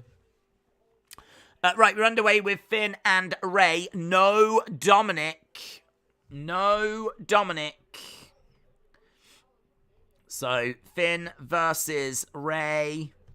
No Dominic. Days Triple H giving Dominic a believable reason to turn on his father. I love it. And seeing KO finally do something interesting, I'm looking forward to more than just one segment now. Edward said, Big Swole was amazing. They just didn't know how to book her. Noah said, it's not the record title reign. It's just how long EO held it for. Yeah, but it's still a record, isn't it? It's a record in the sense of, are you going to be the 5th longest or 6th longest? If you can become the 5th longest, then, you know, you do break a record. You break EO's record. So, it might not be the all-time, but I think if you're that close, then you might as well do it. If I can only talk about if I was booking NXT, what I would do. And I would have her break that, and then, you know, you can do whatever you want. I don't think she needs that belt much longer. I'm personally not a big fan of Toxic Attraction. I'm not a fan of Mandy Rose. It doesn't really make any difference to me whether she keeps it or loses it. I'm a much bigger fan of Zoe Stark. Springboard crossbody by Ray. Finn Balor moves out of the way. So Ray not able to crossbody Finn Balor. Balor back up to his feet. Kick coming to the midsection. Roman is going on 2 years as world champion. Do you see being champion after WrestleMania? I don't know. I think that he beats The Rock if it's him against The Rock. I think he also loses one belt before WrestleMania, and that we've had reports of that. So I think that he loses the WWE title. He'll keep the Universal one. I think that, again, we get to 1,000 days. Hopefully. And I think then, in order to do that, he'd have to get past WrestleMania. So I'm going to say yes, I hope so. I think his opponent, being The Rock, almost guarantees, if he's still champ by that point, that he will leave WrestleMania with the belt, unless Theory cashes in. Theory is someone that could put a spanner in the works, but I would love for us to get to 1,000 days. I really don't know when we're going to get a reign like this again. Who thought we would have a near 2-year long title reign on the main roster in 2022? I didn't. No way did I think we would get that. In this modern age, you just really don't expect people to have that patience. And in all fairness, there's a chunk of people that don't. And there's a chunk of people that have given up. Balor in control. Nice, he's doing the Three Amigos. Three Amigos by Balor, and the crowd don't like it. Oh, I tell you what, he's giving a damn good shimmy, though. Oh, Ray reverses. Do we see Theory tonight? I miss him. I don't know. I feel like we might. I don't think we saw him last week. So I don't know if he's got something going on. Or again, are we looking at a bit of a repackage or something? Or kick coming in by Ray. Clothesline. I mean, he is Mr. Money in the Bank, but I suppose there's not really much reason for him to be here because he knows that Roman's not going to be on the show, but I'm sure he's still got to have matches. I'm sure his contract says that he's still got to show up. Shoulder up by Finn. Finn getting his shoulder up. Did you notice Priest cutting a promo facing the camera? Something that happened often in the old NXT. Did you notice him facing the camera in the ring? I can't say I noticed him. I saw him facing the hard cam. I can't say I saw him facing a different camera. On the shoulders. Ray in an electric chair position. Balor. Oh, forward goes Ray. Nice. Into a bulldog. Ray going over, looking for the pin. 2. Shoulder up. Rhea is converting Dom right now. We're in with that gothic kitty cat. I have no idea what that means. Do you know the reason Theory missed last week? No, I didn't see any reports on it. No, didn't see any reports. I don't know. I don't think he suffered an injury. I mean, maybe he was a little banged up after SummerSlam. I mean, like, he seemed to be all right when he tried to cash in. So, and I think all he did after that was take one F5. Oh, Ray went for a 619 and he clips. Damian Priest gets hurled into the ring post. That was kind of fun. So a 619, but he hits Damian Priest instead. And we go to commercial break. Austin said Theory's uncle passed away. Oh, there we go. Maybe he'll be back this week then. Or unless, like, I don't know, unless, like, he's having to do, like, some funeral stuff or something. I wouldn't imagine he's involved in that, but I don't know. I suppose they'll give him a couple of weeks if he wants them, so maybe you'll see him. Maybe not. Kyle said, will The Fiend attack Finn Balor? No. Shy's Garage said, Theory missed last week because of a death in the family. Darcy said, Corey Graves called Ray the greatest underdog of all time. Do you agree with that? What underdogs come to mind? Well, Daniel Bryan would come to mind. You know, Daniel Bryan was always referred to as a B-plus player. So he would definitely come to mind. I think... Yeah, I would agree with Ray. I think that his size, because of him being so small, I can't really give you an example of someone similar in size to Ray achieving what Ray achieved. So I feel like that's probably fair. But Daniel Bryan would be the other name that kind of comes to mind. In your opinion, who is the all-time heart and soul of NXT? Gargano, for me. For me, it's either Gargano, Zayn, or Balor. I would say Gargano. The reason why I'd go Gargano is because of the work he did in DIY, the tag team, the fact that he had so many 5-star matches, his feud with Ciampa, the work he did in The Way, the fact that he was in a relationship with Candice LeRae and she was involved as well, I always thought gave him an extra dimension. But I think Ciampa would definitely be in the run-in. But he obviously suffered some pretty big injuries, so missed quite a bit of time. So for me, it would be Gargano. I think Johnny Gargano was NXT. You could definitely have Adam Cole in the conversation.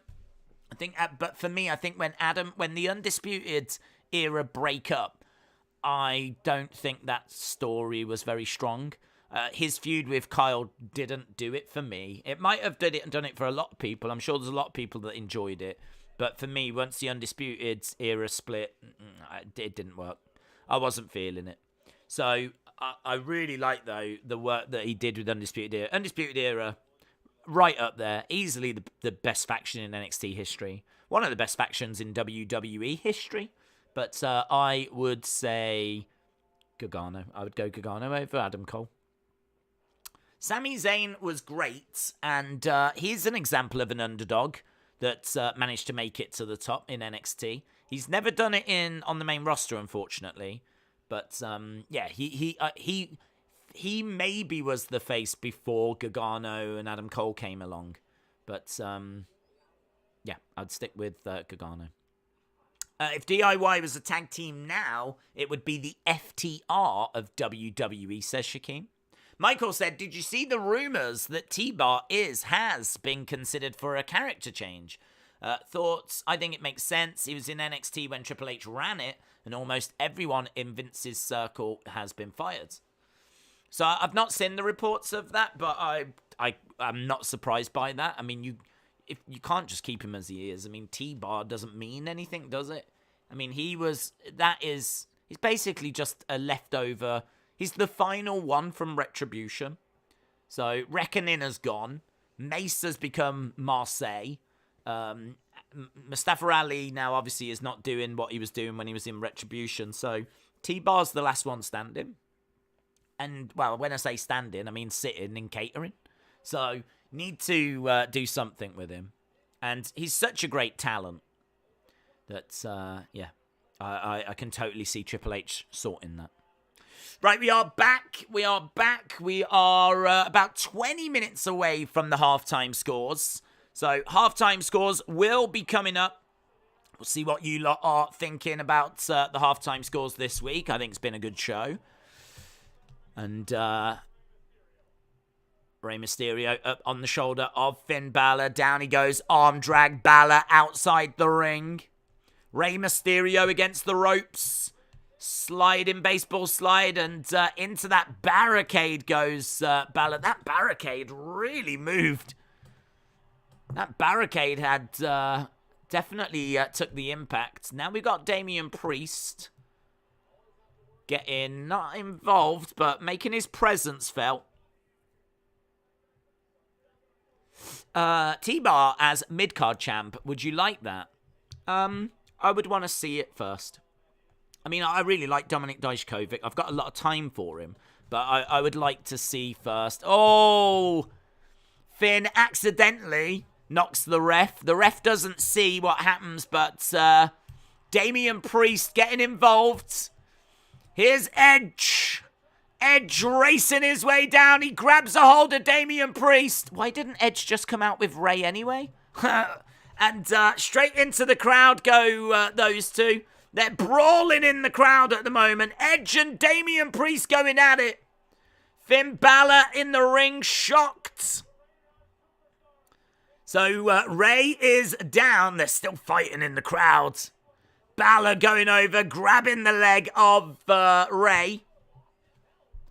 Kick to the midsection by Rey. Oh, lovely Code Red. Kick out. And referee showing that it's a 2 count. But yeah, Edge going at it with Damian Priest in the crowds. Finn's face was funny to me, says Mr. Jacob Goat. The Ciampa Gargano story is my favourite one-on-one rivalry of all time, says Noah. Ref saw AJ turn heel. Ref saw AJ turn heel. I don't know what that means. Here we go. Crowd going crazy against the ropes. Clothesline. Down goes Rey. Finn in the corner. Which way is this going to go? Drop kick. Rey hard into the corner. Balor. He's got him set up for coup de grace. He's got him set up for coup de grace. Balor going up top. Balor. Oh, Rey moves out the way. Ray moves out the way. Against the ropes goes Ray. Head scissors into position. 619 coming up. Rey Mysterio about to hit that 619. What is going on?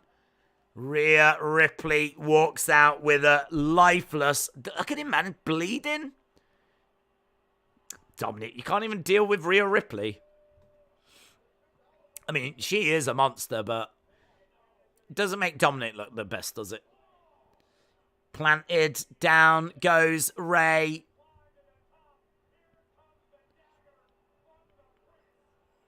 Boom. And there it is. Coup de grace. Rhea Ripley is making Dominic watch. And it is a win. It is a win for Finn Balor. So, Rhea Ripley with a beaten up Dominic Mysterio. And it costs Rey the match. Blood! TV 14! Rhea is an optimum woman. She is an elite human. I mean, she just walks out with Dominic's lifeless body on her shoulder. Rhea Ripley is cool, man. She is cool. It's been a long time since we've had someone like Rhea Ripley. So Ripley walks out with Dominic's lifeless body. And we see Finn pick up the win.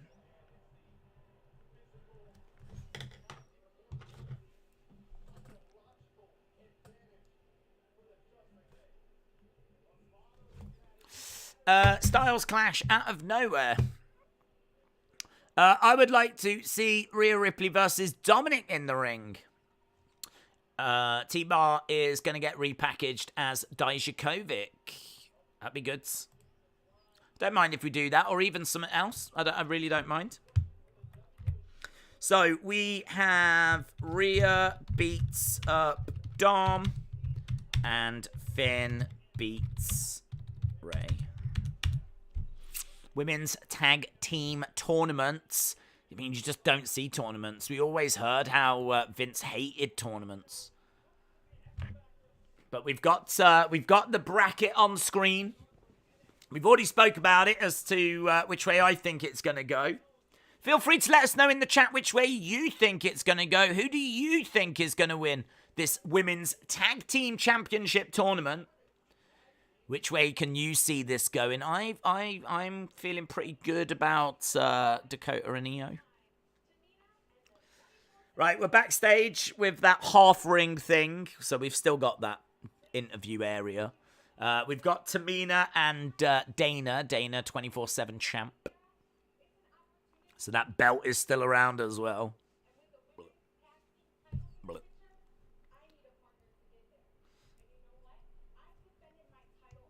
I've defended my title a lot. But my biggest challenge was Tamina. Here's Bayley.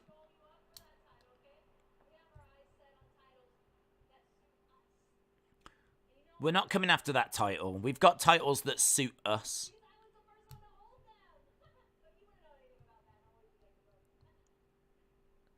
Tamina stepping up to Bayley.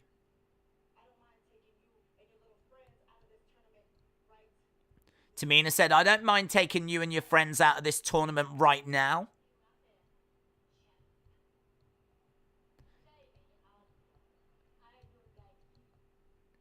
See you out there, champ. Right, so up next, Tamina and Dana against Dakota and Io. Io and Dakota, Raw Women's Tag Champs, and Bayley as Raw Women's Champ. The baddies. Team Scotland.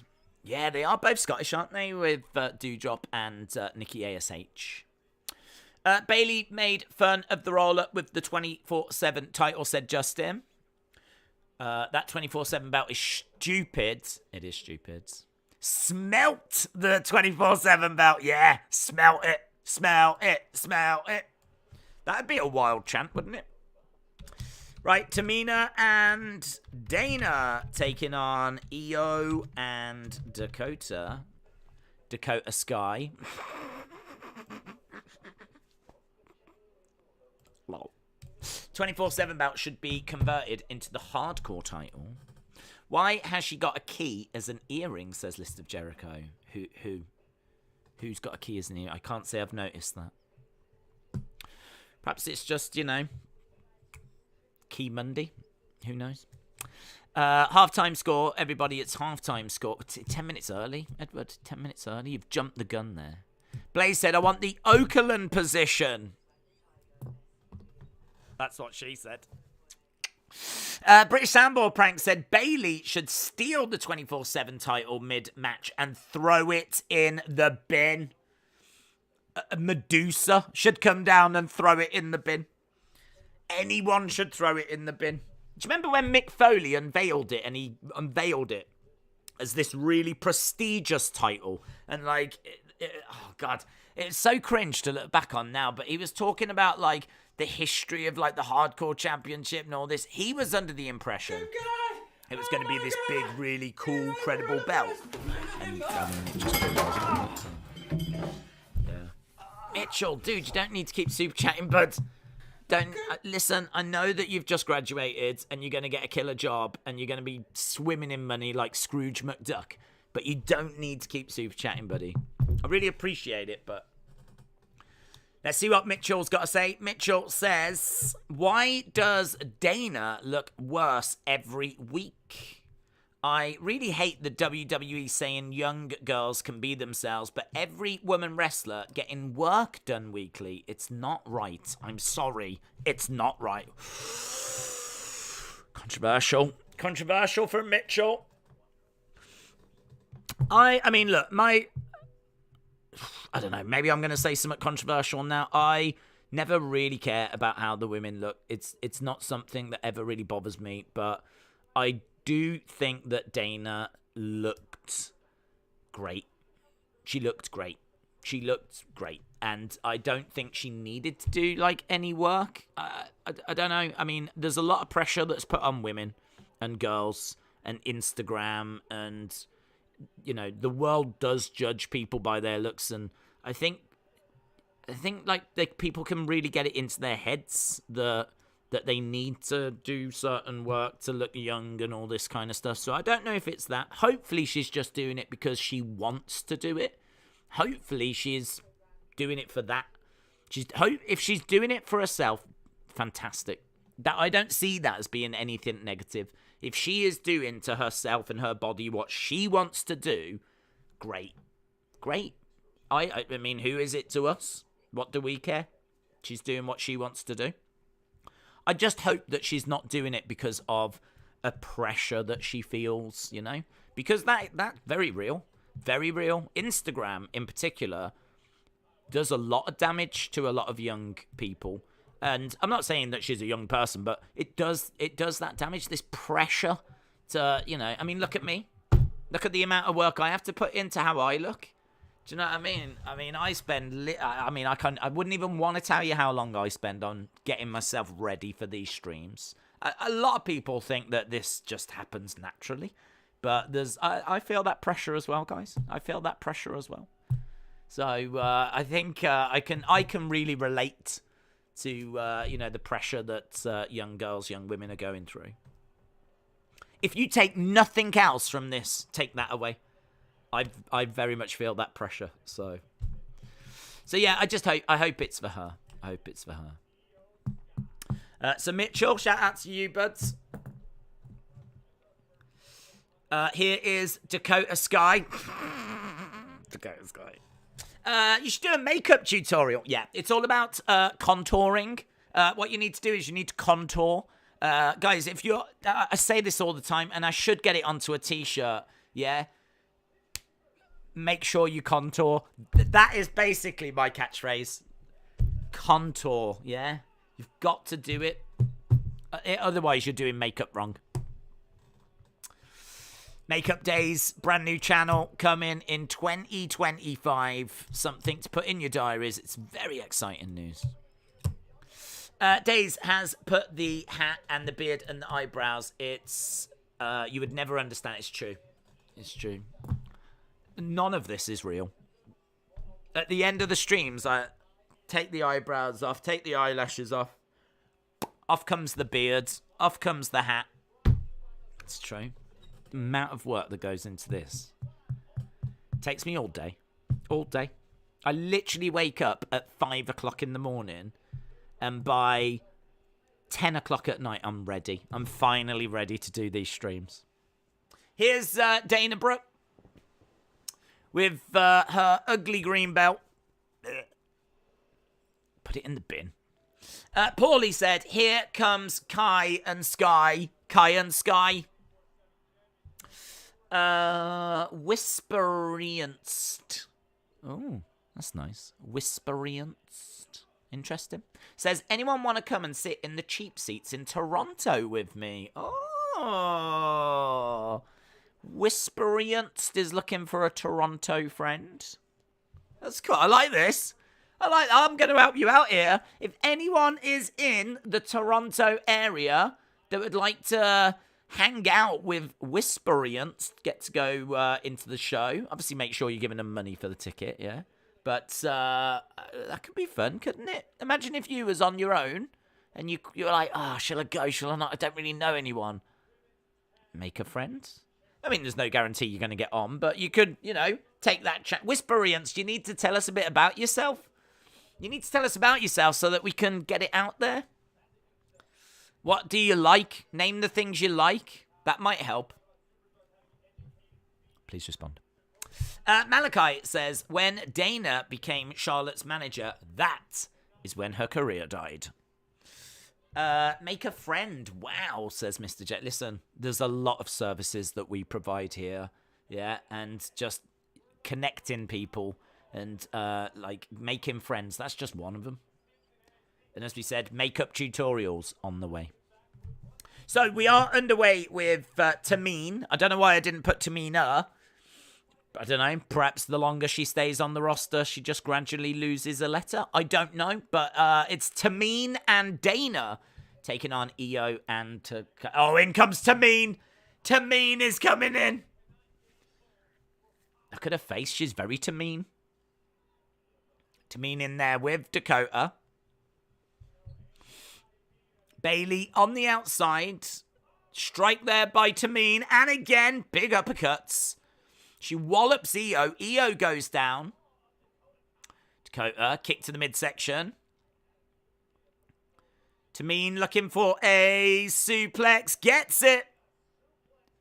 Suplex. And to the outside goes Dakota. As soon as we go to our next commercial break, we will do the halftime scores. Not yet. Not yet. Start thinking about them, though. Crossbody by Dana. Dana with a crossbody. Down goes Dakota. Down goes Io. Bayley backing up a little bit. I feel like we're about to go to commercial, are we? Yeah. There we go. Here we go then, guys. Hang on. I thought I pressed it. Hang on. Halftime scores, everybody. It's the halftime scores. I really want to know your halftime scores. Put it in the chat. I don't know if it is fixed or if we're still lagging. I think we're better now. I think we're better. Lag, says Sunny. 8 says Alexa Bliss Gamer. Killed it. Lag is a 7. 2 daisies. You're lagging. We fixed it. We fixed it. Please come to my cabin, says William. I mean, I could not turn that down quicker. Fix the lag. Fix the lag. Can I just say, actually, I really didn't even know how we were going to stream today. I had an email earlier today saying that the local mast is being repaired. And it was going to be down for 16 hours. So I was like, oh, well, that's good news, isn't it? So I really was like, but thankfully it worked. So I will take a little bit of lag tonight. I will gladly take a little bit of lag because we've already managed to do 2.5 hours. So, yeah, if it does lag again, just know there's plenty of ways that I can fix it, but it might just take a moment. But I won't leave you. Don't worry. 889, 8.7, 87, 7.5. Days is back. Larry said, "Watch out, Lily is behind you." In all fairness, she's stalking me. She keeps dropping me DMs. She wants me to get in touch with her and everything. So I could believe if she was behind me, the little stalker. Days, we'll take my lag. We'll take my lag in that cabin. 9.9, 8, 7, 6.25, 8, 7, 8.25. Lillian Days, OMG. I want to marry Liv Morgan, says 1 Minute Wrestler. There's the cake. It might look. sound like fun, Should we but have imagine some, yeah? being booed everywhere you go. Oh. That is good cake. Alice. Hello, Alice. I'm having more cake. It's always exciting. I don't feel like I've spoke to Alice before. Your streams helped me through my gambling addiction. All I can say is thank you. Shout out to you, dudes. Shout out to you. I'm really pleased that you're through that. To be honest, there's a few people that have been in contact saying that they've had similar struggles. So, it's, sadly, a lot more common than you might think. Well, certainly I've had, quite a few people that have got in touch with me with that. So, yeah, I'm pleased that you're through that, my friend. I'm pleased that you're through that. Shout out to you. How good that wrestling just drastically improved as well. So, that'll definitely take your mind off things. So, I hope you're well, my friend. Thank you so much for the support. I really do appreciate it. Sit back, relax. Let's see what the second part of this week's Raw has got for us. So, Alice, appreciate it. Paulie, 1988, shout out to you. Mitchell, of course, living legend. Eric as well, and we've got at the top of the screen. Days, Austin is going to be late to the... Why are you keep going on about this cabin, William? Jeez Louise, mate. Come on, let it go. Yeah, in the words of Elsa. Alexa Bliss Gamer said, I DM'd you. Can you go to it? Oh, I just DM'd you. Days, I please. Oh, Days, please. Oh, will you go to Twitter? Please. Oh, why aren't you paying me attention? Please. Oh. Yeah, all right, mate. I will do that for you, Alexa Bliss Gamer. Let's have a look. This better be good. I'm so happy to share a birthday with Alexa Bliss, which is tomorrow. I mean, you could have just said it's my birthday tomorrow. That would have achieved the exact same thing. So, happy birthday for tomorrow. Yeah. Oh, I've got something desperate to tell you on Twitter. Oh, why aren't you looking at me? And scene. Alexa Bliss Gamer, shout out to you. Happy 11th birthday tomorrow. 11 tomorrow, Alexa Bliss Gamer. Are you having jelly? You should. Sick. Days, I was just in Toronto to get some tattoos. Dude, they do them everywhere. You don't need to go to Toronto. I'm sure it is the tattoo capital of the world, but I'm fairly certain that, the anchor that you got, I'm pretty sure you can get them down most docks. But I hope you had a nice time in Toronto. I feel like there was more to that message. Had I have known, I would have scheduled it for a couple of weeks to have seen the show live. I think I'm right in saying, aren't I, Darcy, that you had a massive Wrestling Days face here. I think, didn't you send me a DM that my eyes are your nipples? I don't know why I'm doing that pose. I'm pretty certain I can guarantee that Austin screenshotted it, though. On the outside, we've got Dana doing a handstand, and she collides into the barricade. Bayley's like, I didn't touch her. And it's true, she didn't. Dana did just pretty much hurl herself into that barricade. But we're up top with Tamine and Io. Dakota on the outside. Big boot. Wow, Dakota goes flying.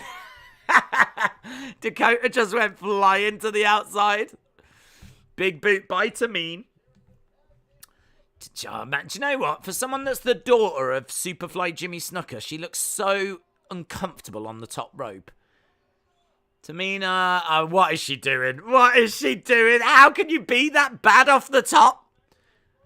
Oh my God, Tamine, come on. Big boot there by Dakota. Io going up top. This is where Io shines. She's certainly not uncomfortable up top. Lovely moonsault. 1, 2, 3, and job done, baby. It is a victory. It is a victory for Bayley and her buddies. Tamina, WTF was that? I know. That woman. What is she like? It's a win for Bayley and her team. Oh, it's not really Bayley that wins, but in many ways it is Bayley that wins. By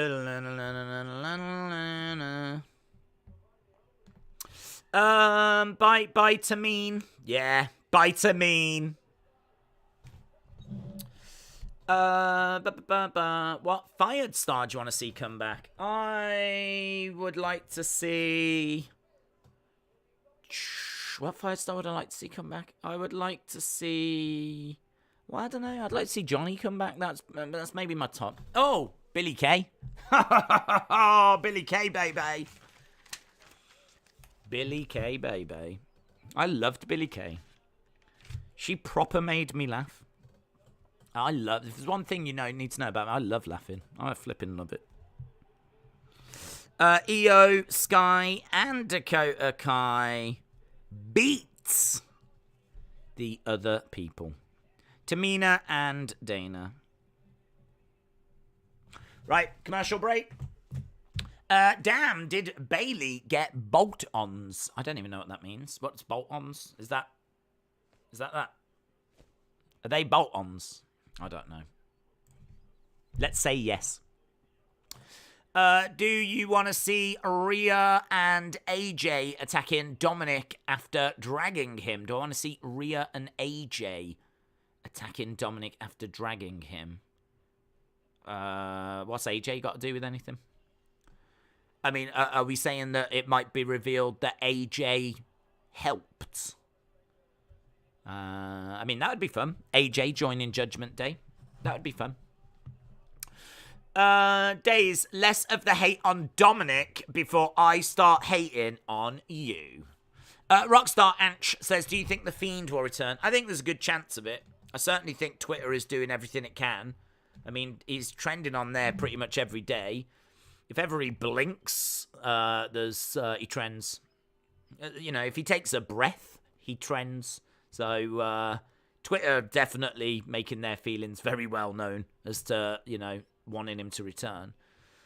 I don't know. I really don't know what the other parameters look like, though. I mean, I don't know how easy those negotiations are going to be because he earned a lot of money.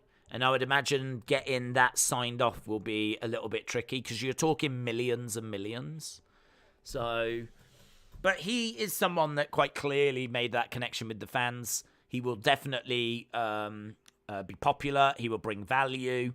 So, yeah, I mean, I think there's a good chance he could return. But I don't think that it is guaranteed. But I think there is a very, very good chance that he returns. Do you think that Cross will win a world title? Yes. At some point, yes. I can't say it's going to be now, but at some point, yes. I don't watch AEW. I want your honest thoughts on Tony Khan and AEW. My honest thoughts are they do some good stuff. They do some bad stuff. I think that if you was to watch it, there'd be some stuff you would enjoy and there'd be some stuff that you would cringe at. Tony, I think, books the show all right. I think he's all right at booking. I don't think that he is anything special. I don't think he's terrible either. I think, to be honest, I hear like a lot of people saying about how booking is meant to be this really difficult thing. And I do believe it is tricky because I think you have to roll with the punches a lot more than people think. So, you know, what are you going to do if you've got this perfect story planned and then two of the people involved get injured and you've got to go a different direction? Like, it's all well and good having a great idea, but what about when that idea falls apart? Have you got a plan B? Have you got a plan C? If you're a great booker, you are going to be able to book your way out of some really difficult circumstances because you will be put in difficult circumstances and it won't even be your fault. It'll be, you know, Sasha and Naomi walked out. What do you do now? Do you know what I mean? How do you book it now? What do you do with those segments? Not only have you got to be able to book good stories and everything and then roll with the punches, you need to think quick because when Sasha and Naomi walked out, there's a show now that needs segments filling. What are you going to do? How are you going to put on a great show and fill those segments? So I do think that it is more of a challenge than people give it credit for. But equally, I don't think it's the flipping hardest job in the world. You listen to some of these experts and, you know, they talk about how, you know, not anyone can book. And I'm sure that is true. But I feel like, you know, a lot of us could give it a damn good go. A lot of us here could give it a damn good go. But I think that Tony does a fine job. I don't think he's anything special. I don't think he's a disaster. I think that there's some good stuff, some bad stuff. I do think just as a human, he's cringe. Just as a human, just him himself. And I'm getting very personal here. I think he is cringe. I mean, the way he hugs people, I think is cringe. The kind of stuff I saw him doing at the wedding was like cringe, but it's not a bad thing. No one said he had to be cool. Not everyone can be cool. Tell you who is cool. Kevin Owens.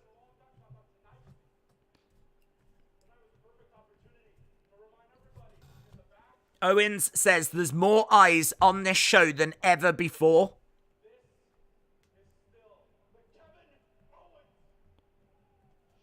He says this is the Kevin Owens show, and what we saw was a reminder.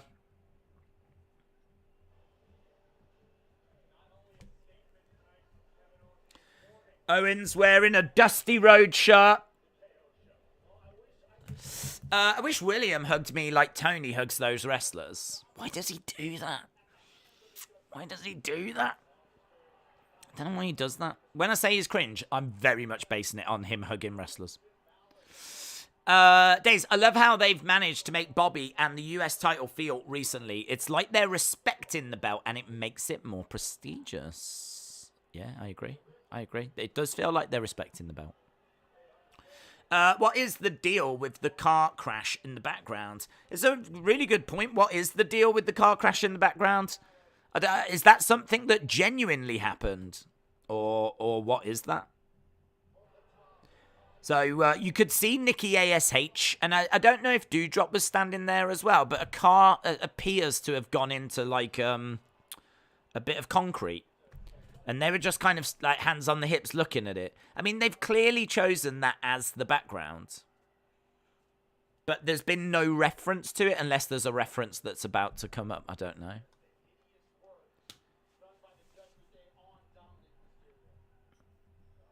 Yeah, but what is it? There was a car crash. Yeah.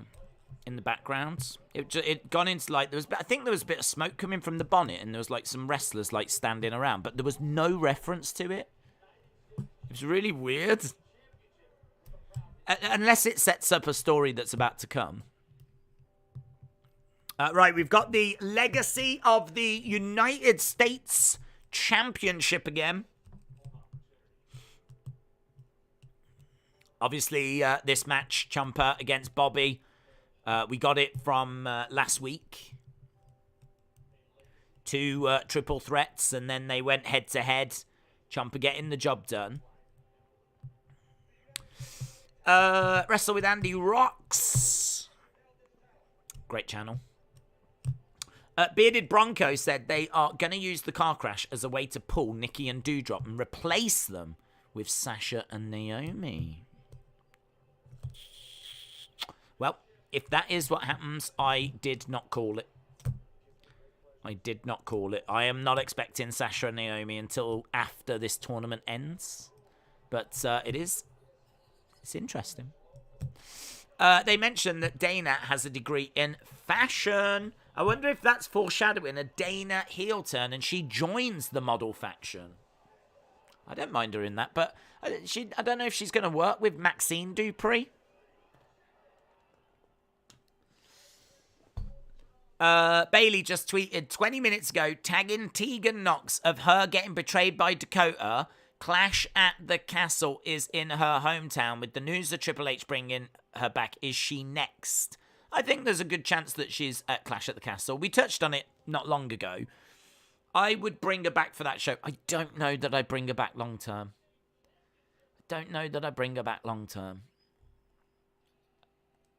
I think there's lots of women that are worthy of having like time invested in them. And I think Tegan Knox to me never quite got going down in NXT. Wow! He comes out in that Harley Race robe. Wow! Wow! That is goddamn cool. That is cool. Harley Race, and I love that Corey is putting over Harley Race. He was regarded as one of the toughest men ever. The first ever United States champion, or as I always called him, Boss. When I reflect on my career, it's clear to me how big of an impact Harley had on me. Thank you, Boss. Thank you for everything. Harley Race means a lot to Tommaso Ciampa. The first United States champion, one of the greatest wrestlers of all time, former NWA World Heavyweight Champion, iconic matches with the likes of Ric Flair. And that's great. It's great that we're leaning into that history. So, Ciampa, I mean, you would never get that with Vince. You would, you never got it with Vince. Love it. I love it. History is not something we should shy away from. The original king of wrestling, says Larry. IWGP United States title is one of the best looking titles around, says Arn. Kojiko, hello, said in Switzerland, it is illegal to own just one guinea pig because they crave social interaction so much. In their natural habitat, they live in groups. Wow. That's interesting. It's illegal to own just one guinea pig. That's cool, isn't it? Dexter and Braun are returning. Who thought they would come back tonight? There's no sign of Braun. There's no rumours of Braun. Well, actually, I say that. There might be a rumour of Braun. I haven't seen a rumour of Braun. But I've seen the rumour of Dexter. Nikki and Doudrop were near the car crash. First ever champion is Harley Race, Wrestling Days Harley Race. Could it mean Ciampa is winning? I don't think that means necessarily that he's going to win, but I think it's cool. I think that it's nice homage. But I don't know that it makes me think that he's winning. I'm still with Lashley. Ciampa wins, Miz attacks, stamps on the robe. Oh, you can't do that. Oh my God, you can't do that. Dexter, Braun returning. Who thought they would come back tonight? Yeah, Matthew, I don't know why you keep saying this. I don't know if you're just trying to will it into existence, but just for the record, Dexter and Braun have not returned. But there are big rumours that Dexter on the way. And I don't know. I really don't know about Braun. Wisperienced, here we go. Days, Sonny wants to know if you're going to open the Discord to the Wep Nation folk. Also, you missed my first super chat. I'm sorry, Wisperienced. Let me know. Just don't super chat it. Just type it and I will read it. I think everyone knows by now I'm rubbish at reading super chats. I mean, I do get to them, but I'm just rubbish at it. It's something that I need to work on. I just need to read them when they appear. But I'm always just, you know what I mean? I'm off with the fairies, aren't I? But, Sonny wants to know if you're opening Discord to the Wep Nation folk. Also, this is my first answer. I'm not opening it to the Wep Nation folk, no. I'm going to open it to everyone. I will open it to the world. Because we do have a Discord, but don't get excited. It never gets used. We will start using it, but at the moment, it's not really ready to bring people in. I need to have, like, rooms set up and members areas locked off and things like that. So, really, until that work's done, I'm not going to open it up. So, if you are a member and you already have access to the Discords, you are the people I'm looking at for tomorrow's Wrestling Escape Pod. But, Sonny, shout out to you. Wisperienced, shout out to you. Yeah, just put in the chat what you said. Oh, here we go. Wisperienced, you're welcome, don't worry. Days says, thanks for your content. Where is... Wisperienced, what did you say? I want to know what you said. Bobby's coming down. We're going to have a movie night on Discord tomorrow after the Wep. Oh. Oh. Well, what I might try and do is I wonder if I can get a few changes done then, and then maybe tomorrow we could share the link. Maybe we share it during the Wrestling Escape Pod so that when you do your movie watch along, then it's open. So we could look at that. As much as I want Ciampa to get a mega push and win the championship, I really want Bibby against Gunther at Survivor Series. This will be the only way we see those two. What about you? Yeah, I think that I would keep it on Bibby. I think Bibby feels like a very good, credible champion. I want to see how he's booked under Triple H. I think that Ciampa's getting pushed and, you know, getting an opportunity, and I'm absolutely loving what we're doing with him. Allowing him to cut promos and, you know, all this stuff with Harley. I mean, this feels like this has got a big fight feel to it right now. This feels massive. So I'm really down for this, and I'm sure they're going to give him time, so... I'm loving the intros, big entrances. Miz taking the robe off of Ciampa. Ciampa showing off his guns. Obviously, Bobby towering over Ciampa. So, yeah, I'd keep it on Bibbs, but I love what we're doing. Here's Bibbs. I say let's give Bibbs a summer vacay and a title change. God, you're generous, aren't you? No, let's work him. Let's make him work. Gotta get him work. Lashley has been beating Ciampa at house shows. With Roman never being on TV, Ciampa doesn't need a belt to be a top star on Raw. Ciampa for the win. But you know what? It feels like we need a poll. Feels like we need a poll, guys. Who wins? Is it going to be... I'll put Bobby. We all know it's Bibby. Or will it be Ciampa? Nice. Yeah, look at that. Delayed vertical suplex. Nice.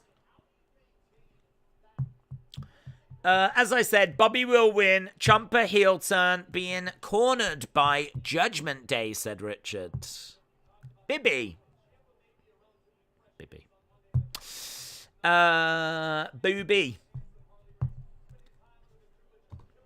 Boobs. Valor or Randy needs another title. Notice me, please. Jaden, shout out to you. Balor does. Or Valor, as you call him. He needs another title run.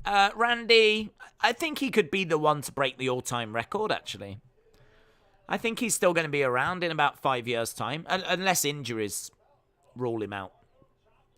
So I think in order to break the record, I mean, someone young is not breaking that record, all-time title reigns. It's got to be someone that's older. And I feel like Randy's the one that deserves to do it. I know there's a lot of people that like for it to be Cena. And I do agree with the idea of Randy against Cena both being on 16 title reigns. And somehow, like, you know, whoever wins it gets the 17th. Like, that could be good. But I would give it Randy. I think Cena's left us. He's abandoned us. He's gone to Hollywood. We've got to accept it. He doesn't love us anymore. He said that, actually. He dropped me a DM. He said, Days, can you just let everyone know I don't love them anymore? Lots of thanks. No love, John Cena. That's what he said. It might have been a fake account. I'm not sure. Bibbs has got Tommaso up on his shoulders. And is about to drive Tommaso into the ring post. But Miz is standing in the way. Tommaso is thrown onto Miz. Miz goes down. And I think we're about to go over to commercial break. Miz helping Tommaso here. Or Ciampa. I can't stop calling him Tommaso. Who won out of Tamina and Dana Brooke? Yeah, I'm not doing a good job with the updates, am I? So it was Io and Dakota beat Tamina and Dana. I don't think we've had any other matches. I don't think. Boom. Orton wins. Cena turns and becomes heel. Wow, Days with a heel turn. Don't believe him. Cena will always love it. Ping. Oh, I've got another message. Let me read this. It's from John.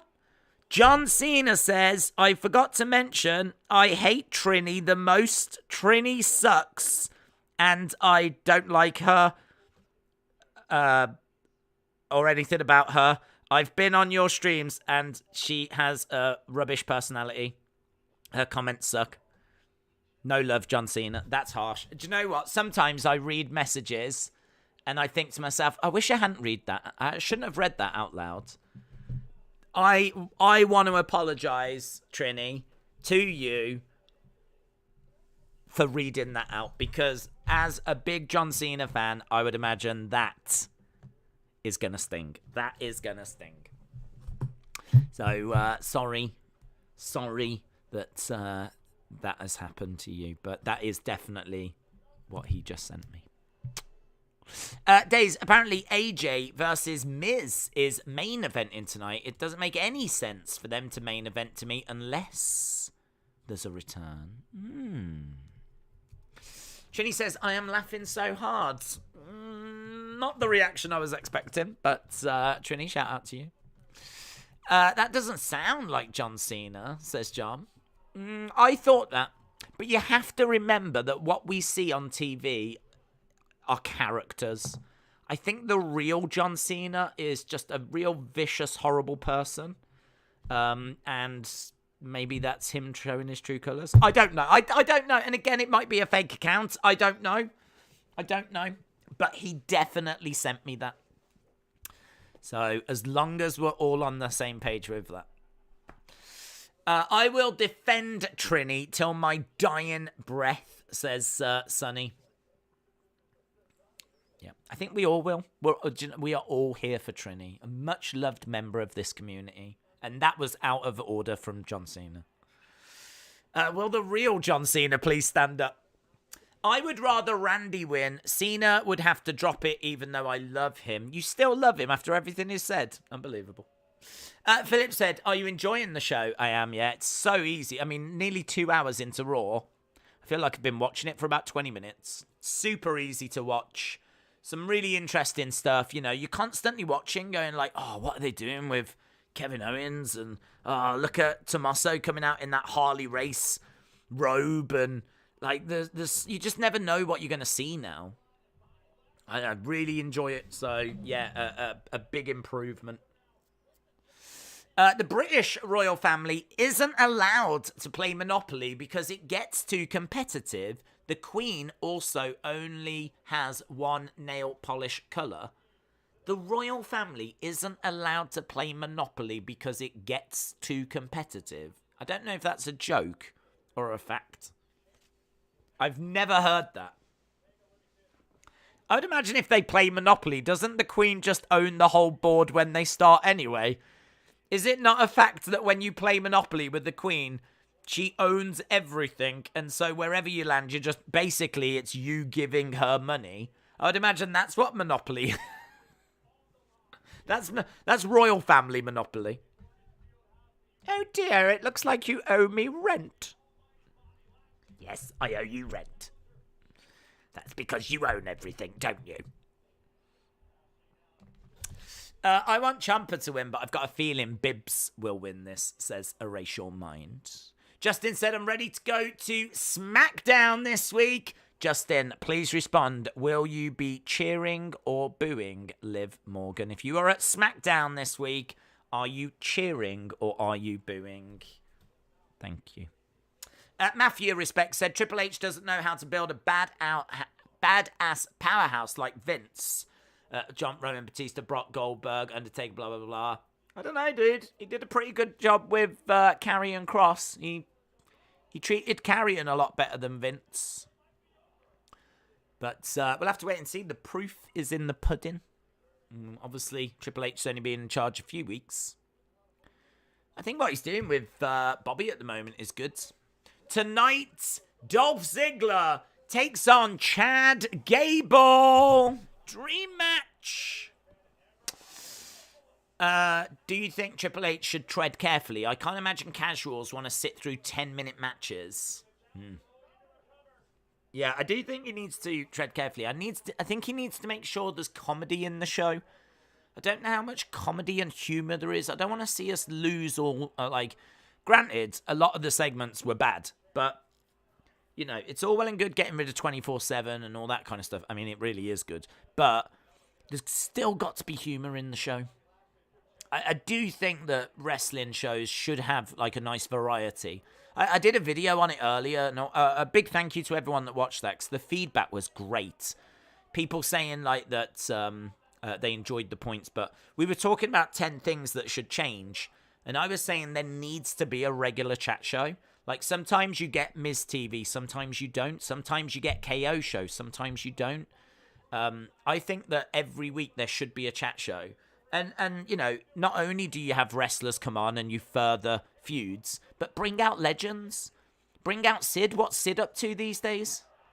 Spear by Bobby. Going for the cover two. And Miz puts Ciampa's leg on the rope. Miz helps Ciampa by putting his leg on the rope. So, yeah, I would like some variety. Oh, here's AJ. Oh, that was a great camera shot. You could see AJ jump over the barricade in the distance, come running towards you, and then, that was a great camera shot. That camera shot was sick. That was great. You could see him. He didn't just jump from behind him. You could see him. 1, 2. Kick out by Bibbs. Kick out by Bibbs.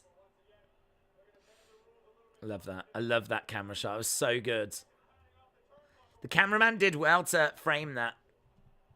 Oh, it's so good. I'm just seeing the replay of it. So good. So good. AJ, that scared me, says McLean. AJ attacks Miz. AJ in the ring with Miz now.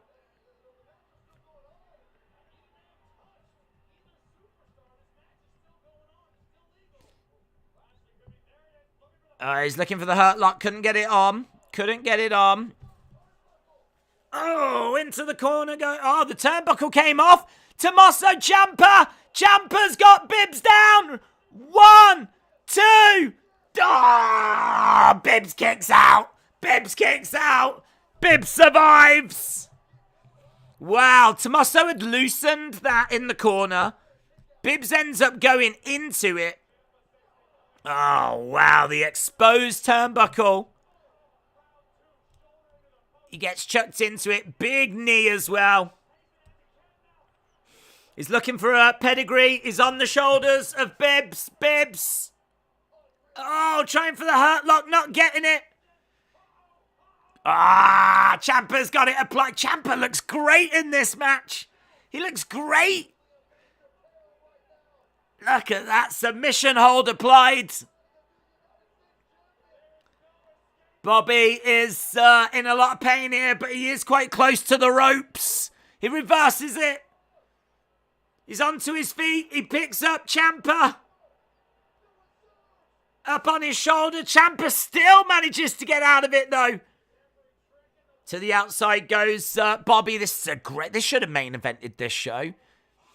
Oh, beautiful draping DDT by Ciampa. 1, 2.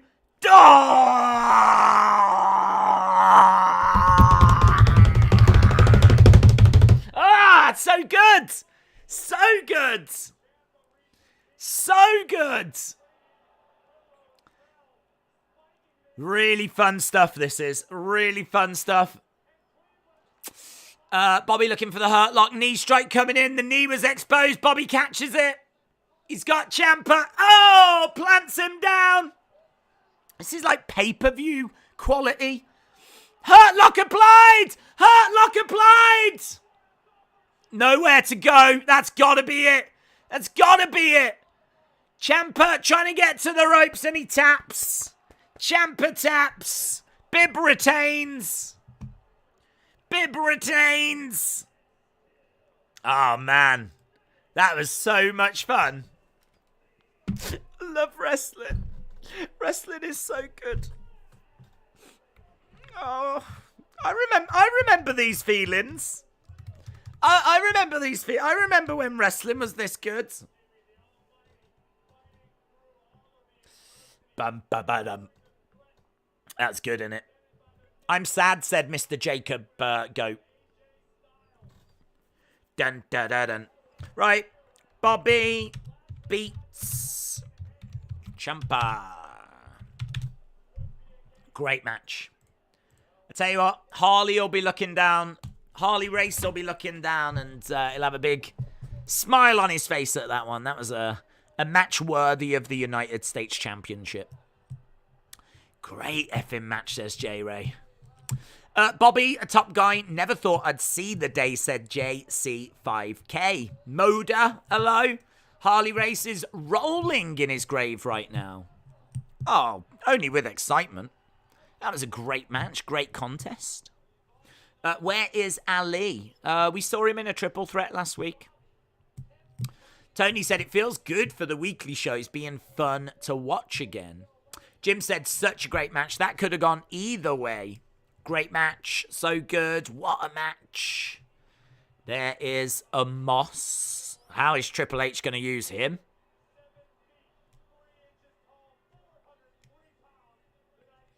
So we are seeing the Nigerian Giants. So Bobby wins. We got just over 50 minutes to go. They just made each other's stock go up. It's a brilliant match. We need a camera cut sound effect for the stream. I'd wear the button out. Darcy, if we had a camera cut thing, I'd break my stream deck. Camera cut, camera cut, camera cut, camera cut, camera cut, camera cut. Amos is back. Ciampa used the Gargano escape. There's a chance. There's a chance. There's not a need for him to return yet, though. I mean, obviously, we'll see how the next 50 minutes go, but everyone knew Bobby would win, but the addition of the Harley Race added doubt. Well said. Yes, I agree. I think that people felt like that was going to be a win for Bobby. I mean, he's not only just got the belt, but he's not had it very long. So it did definitely feel like it was going to be Bobby that was going to win, but all of the garnish that went with that match was fantastic, really added to it. So I agree. I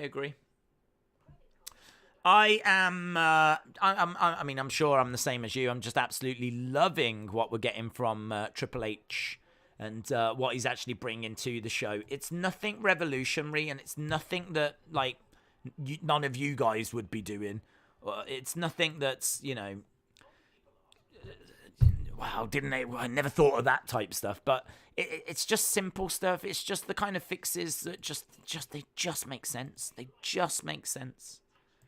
So yeah, really, really enjoying, and it's just making the show so much easier to watch.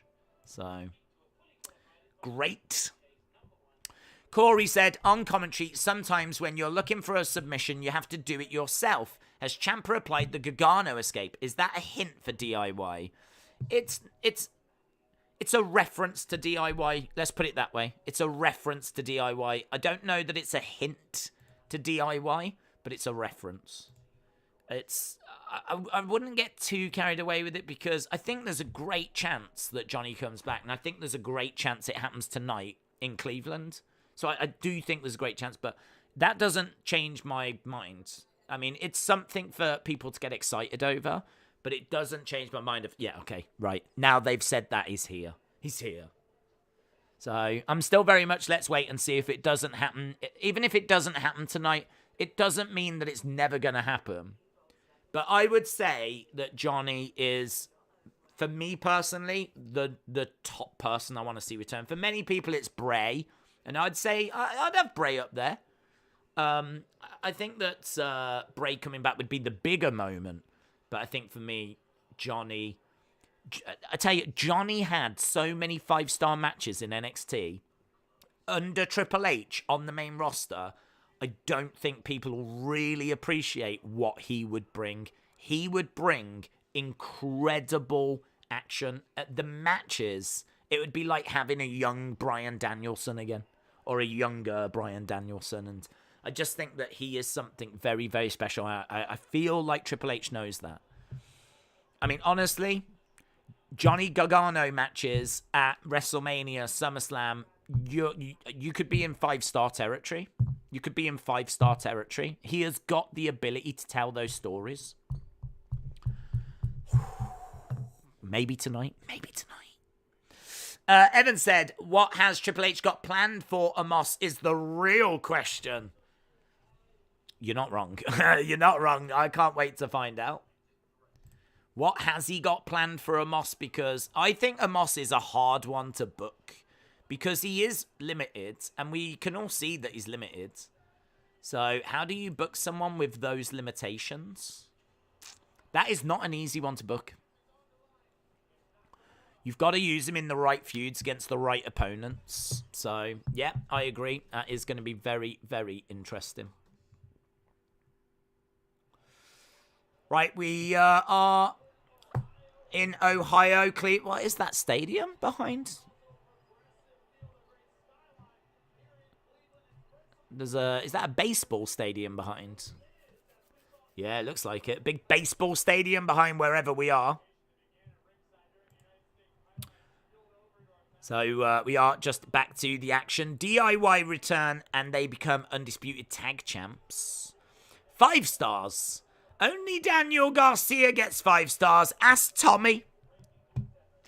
Well, 5 stars to everyone but Tommy. Tommy would definitely agree. There's only one man that's getting 5 stars in his world, and it is not Johnny Gargano. Right, AJ against The Miz. No DQ. No disqualification match. That is the reason for it then. So they found a way of setting it up because of the brawling. No DQ match. Here comes Amos. Amos making his way down. Making this city quiver with fear. 2-on-1 handicap match is what we're getting. A 2-on-1 handicap match. I tell you, they've got him walking very slow down to the ring. The Nigerian Giants. So he's looking serious. He's walking slow.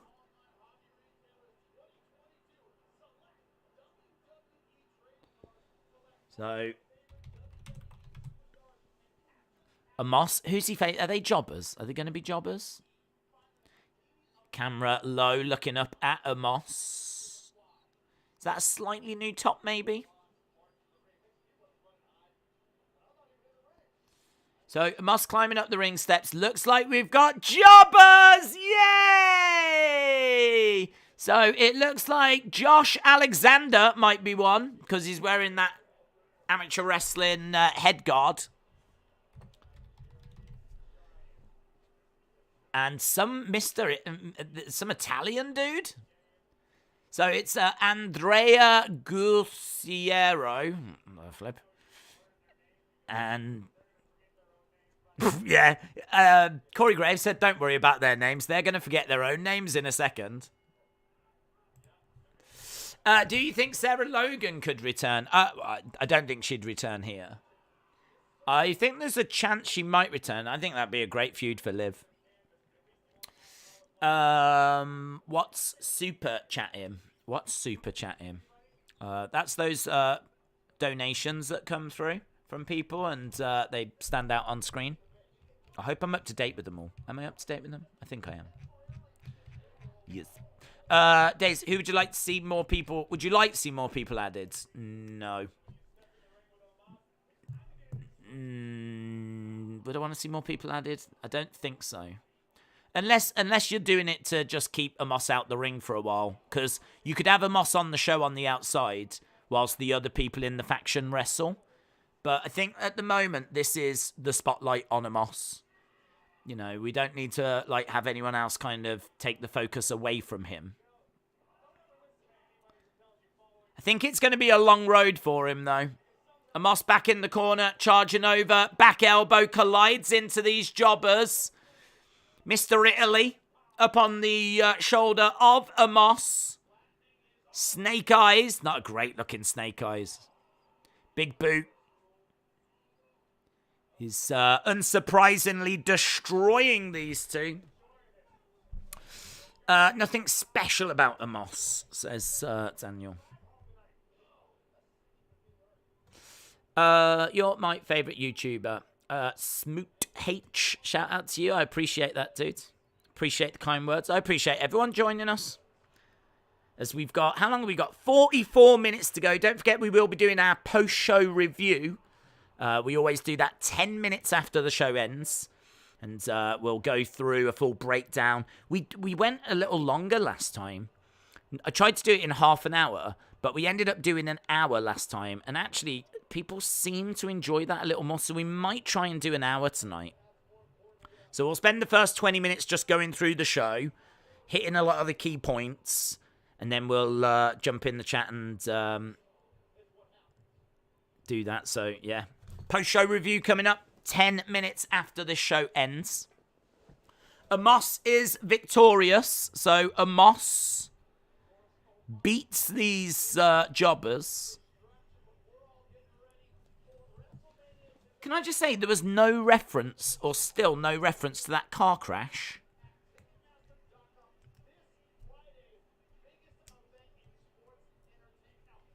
Erase that Hot Fuzz reference. Wait, what car crash? There was a car crash in the background of the Kevin Owens interview, but there's been no reference to it.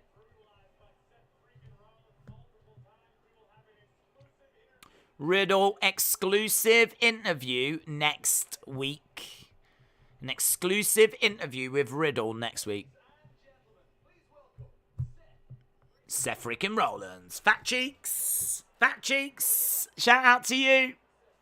Says, screw the casuals. I'm turning heel. Raw is awesome. It's very good. I don't think the casuals will even hate this, to be honest. I mean, the action that we just got with Bobby and Ciampa was fantastic. I don't know how anyone could watch that and not enjoy it. I'm sure there would be, but... Okay, so Riddle interview next week.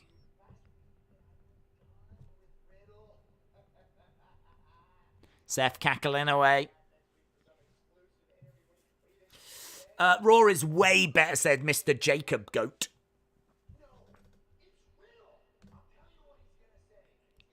He's going to say, bruh. Dude. Cool. Randy. Seth doing a very good Riddle impression.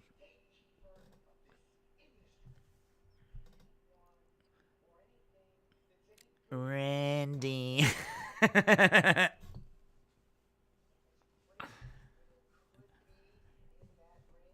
As great as Riddle could be.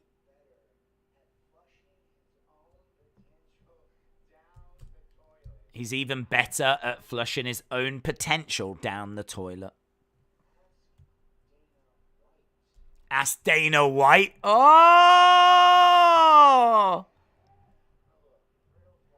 Ask Dana White, because of course Riddle was in the UFC. He's doing all right, actually, in the UFC.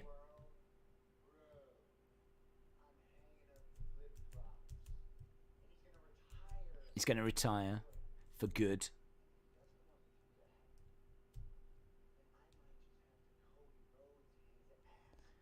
I might have to Cody Rhodes his ass out.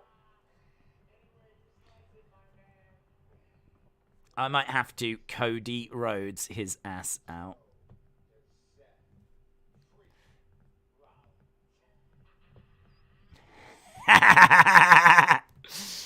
Seth called out Dana White. Shush! Here's Chad Gable.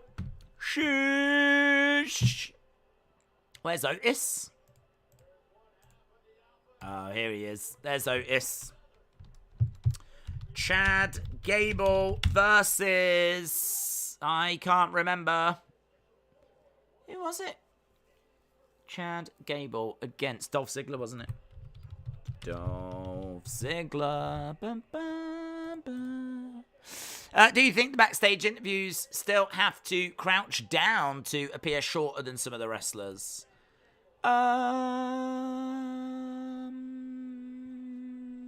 Maybe. Maybe. I can't say they never do that. I would imagine they probably hire shorter interviewers. I would imagine that's something they think of and consider. I mean, you don't want your interviewer towering over your wrestler. So maybe it does happen sometimes, or maybe they put the talent on a box to make them bigger. Right, we've got Gable in the ring. Is this the main event? No. We've got AJ and Miz as the main event. We've got a little advert for D-Generation X. They were cool. Raw feels like a pay-per-view, says Burn It Down. Lone Star Friend says, come on, Chad. Match of the century. Dream match. Dream match. The tree trunk is here, says Larry. Is that how you refer to yourself, Larry? Are you calling yourself the tree trunk now? Fair play. I like it. Big Time Baxter said, what brought Vince to the dance is he was sports entertainment and that attracted the masses. Pro wrestling attracts a niche audience that enjoys the back-to-back 15 minutes matches. Do we need comedy? We do need comedy. I also think it's wrong to say that pro wrestling can't bring masses because history shows that it can. I mean, you know, the territories were not sports entertainment and they enjoyed massive crowds. So I think Vince's version of wrestling is what won through, but I think with the star power that he was able to get, you could make an argument that he didn't need to go as sports entertainment as what he did. You could make the argument that the actual match quality could have improved and he still would have been popular. I mean, you can make that argument. There's obviously no proof that that's true because that's not what happened. But I can look to the territories and tell you that WCCW, you know, what they were doing down in Texas and the Von Erichs, they were drawing massive crowds. You know, what Jerry Lawler was doing in Memphis was drawing massive crowds. So certainly history shows us that pro wrestling is a draw.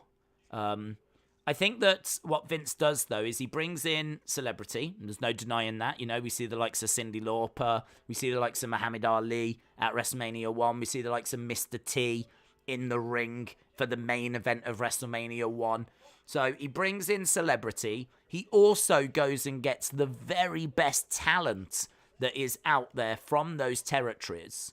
So a lot of the talent that WWE attract in the 80s are the best of the best from Texas, from Florida, from, the Carolinas. Like, he just goes, if you are someone that is a draw and he comes in with a big money offer and he takes you. So we see the likes of Jake the Snake coming in. We see the likes of Macho Man coming in. We see the likes of, the Rockers coming in from the AWA. So he just comes and gets all this talent. Hogan from the AWA. Hulkamania was, in AWA. That was something that was around in the AWA. Vince knew that was something he wanted, and so he went and got it. So I think that that's debate. It's a really, really interesting conversation. But I think that Vince could have always gone and leaned a bit more into the match quality and given us better matches and focused more on wrestling. I don't think that would have hurt the crowds. I do think the crowds have been conditioned, though. What will be interesting is that WWE fans have been conditioned to expect and, dare I say, enjoy a certain style. If you do stray too far from that, you are going to run into trouble, because you are then, there will be people that will be upset. But if you do upset people and they go, are you going to attract some of those old fans back to replace them anyway? I don't know. And what about the kids that are coming through now that are watching this product that won't know of anything else? Anyone that's getting into wrestling now or after now will not necessarily know the Vince McMahon way.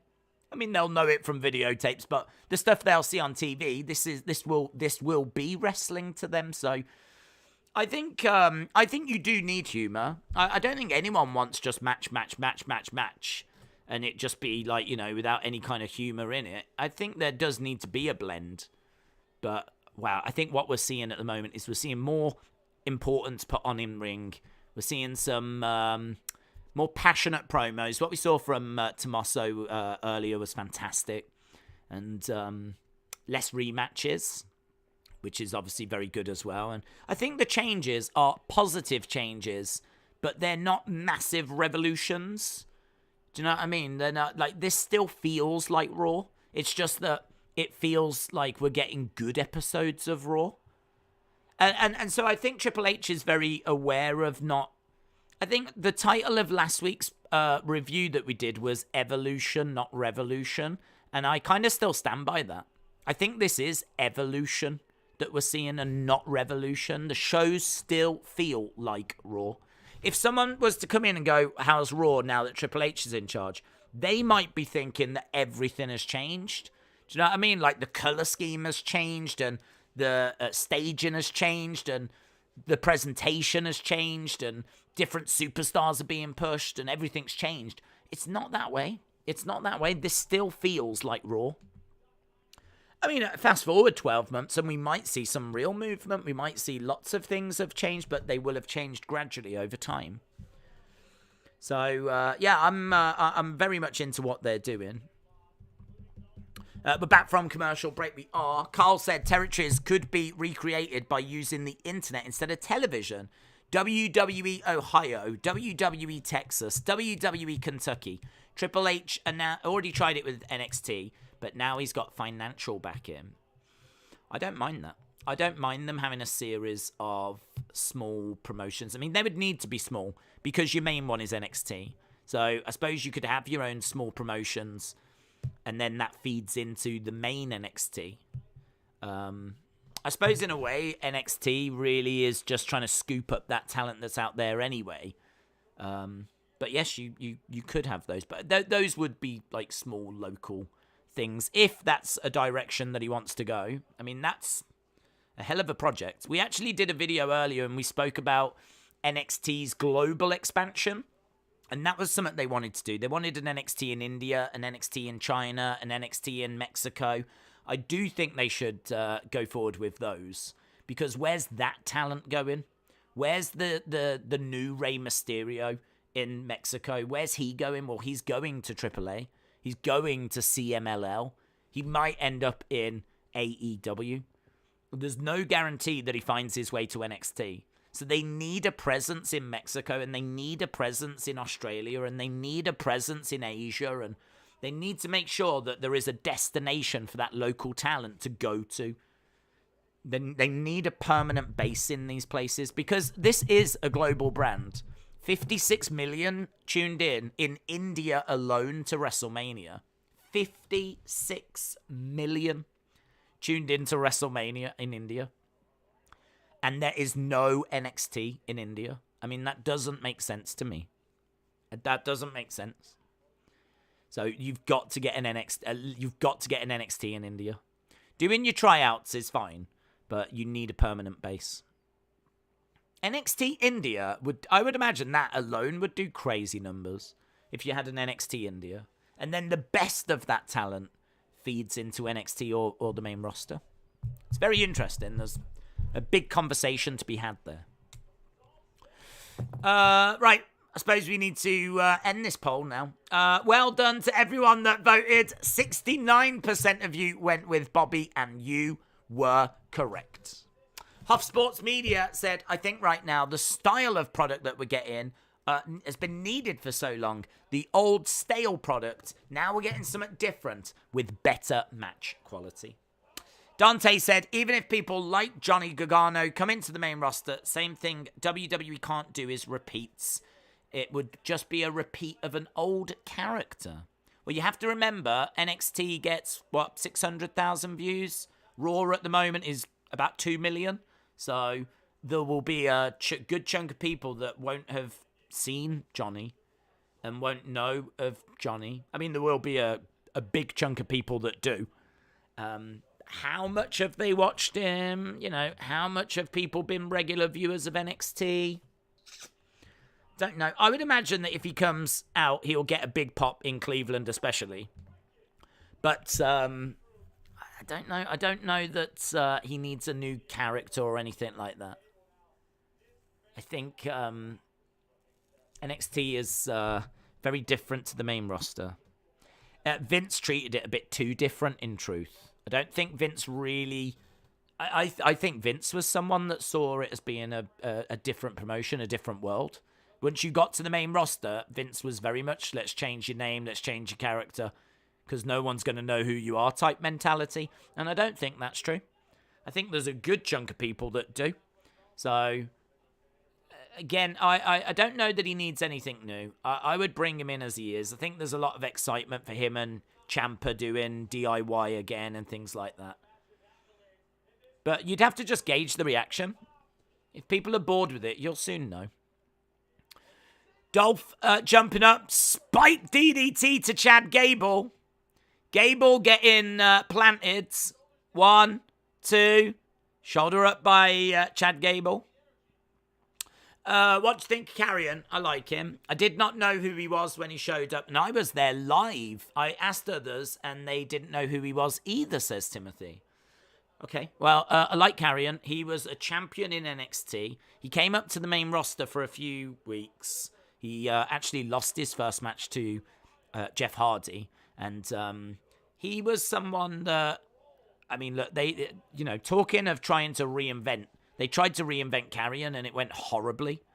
But he is someone that's got a great size. He is pretty good in the ring, but I must admit, I've never seen great matches out of him. But he's all right in the ring. I think he can deliver great matches. I just haven't seen them. But he, with Scarlett, great entrance, great look. She looks stunning. He looks jacked. He's believable in the main event scene. He's a very good promo as well. He can cut very good promos. In ring, I don't know that you're getting 5-star matches, but you are going to get good matches. He's not like a Moss. It's not like he gets lost in the ring or anything. So, but he's got quite a dark kind of character, and they use that timer thing a lot, TikTok, and the time is running out for you. Sometimes you don't need to say anything to get your message across, and they're quite good at that. But as I said, when he does cut promos, he's very good. So, yeah, he's exciting. He's one to watch. Powerbomb here by Chad Gable. Shoulder up by Dolph. Unbroken said there's 1.5 billion people in India. 54 million is not much, but it's good, but not astonishing. I think it's astonishing. I mean, if you want to look at it that way and saying that it's a small percentage, that's fine. But I think if you just look at it as a number of saying 54 million, I mean, you have to remember there's only 65 million in England. So England is, a great market for WWE. They come here all the time. And there's no way that every person in England is watching WWE. So it kind of puts it into perspective if you look at it the other way of like how many people 50 odd million is that watched WrestleMania. That says, regardless of first of all, it says there's big potential. If it is a small percentage, then there's big potential to get more. But just 50 odd million alone is more than a lot of countries have got. That's a big number, trust me. That is a very significant number. A win here for Dolph. We need a draft, said Justin. If Gable and Ziggler happened in an AEW ring, the crowd would be on their feet giving them a standing ovation. WWE fans are different from wrestling fans. I mean, maybe, yeah. I mean, I would say I don't see that as like a disrespectful thing or anything. I think they probably are different to AEW fans, but I don't know. I mean, it was an all right match. I mean, the crowd were on their feet for. The crowd were on their feet for Bobby and Ciampa. We've just seen Doudrop and Nikki.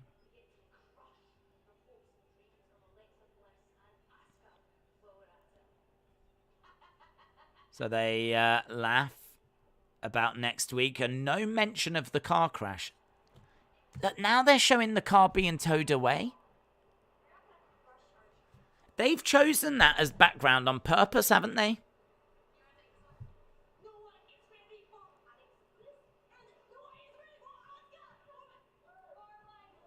Here's Bayley. Now we've got someone running in the background. Now everyone's running off. What is going on in the background? Now we've got security running. I love how this is playing out in the background. So you're like, notice it if you don't. Look at everyone standing around as well. So yeah, we just happened to go to Alexa and Asuka as that car is being towed and as the security guards run. That's something to do with someone coming, isn't it? It must be. It must be something to do with someone arriving. It must be. So, Dolph beats Chad. And then we get this backstage interview with Alexa and Asuka. And as we said, the most interesting thing there is the background. Johnny, Dexter. Maybe Johnny and Dexter. Maybe Johnny and Dexter. They were close in NXT. What Triple H has done so far is take a positive step in the right direction, says Kenny. Really excited to see where he takes it. Dexter car crash. Maybe. The two jobbers in the Amos match were from IWC in Pittsburgh, Spencer Slade and Mambo Italiano. Oh, hang on, let's get to Blaze. Blaze knows these people. And the medic for Ezekiel is Rev Ron Hunter from the area. He was on my podcast. It's very cool. Wow. There you go. So there we go. The jobbers and the medic for Ezekiel, they are all from, where did you say? IWC in Pittsburgh. So IWC talent.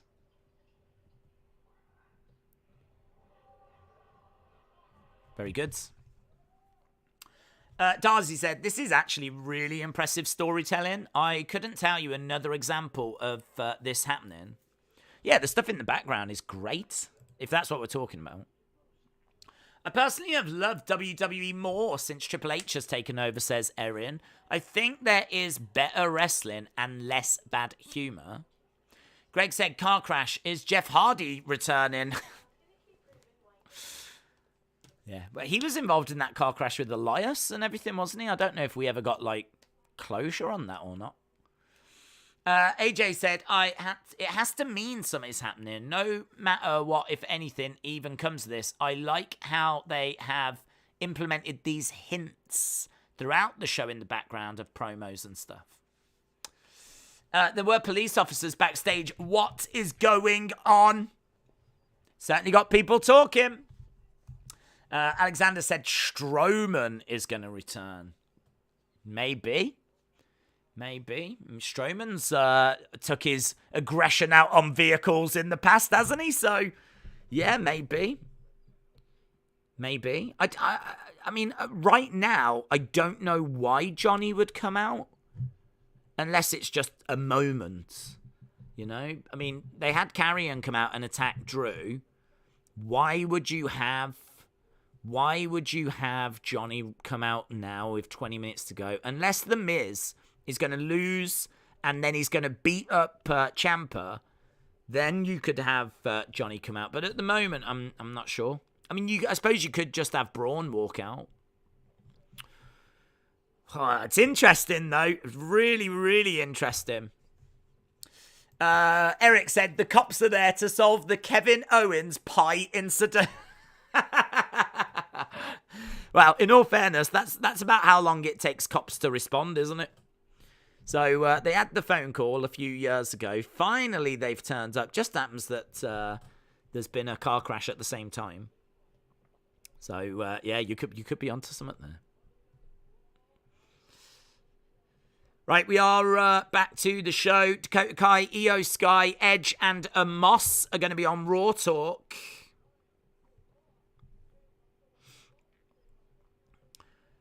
Don't forget, in about 20 minutes' time, we are going to be going over to our post-show review. What have we got, though, that's left in this? 20 minutes to go. What have we got? It feels like something big is going to happen. Definitely does feel like something's going down. Just seeing shots of Cleveland, and here comes AJ Styles. So, main event coming up. AJ Styles versus The Miz. So, AJ in the main event with The Miz. Let's go into results. Bobby beats Ciampa. Amos beats some jobbers. And now we've got AJ and The Miz. Need a big ending, says Jonathan. Who else loves Police Academy? Yeah, Police Academy rocks. Police Academy rocks.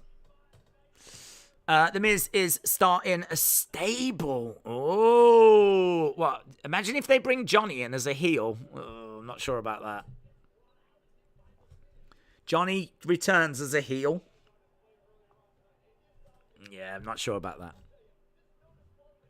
So this is a no DQ match. Main event of Raw.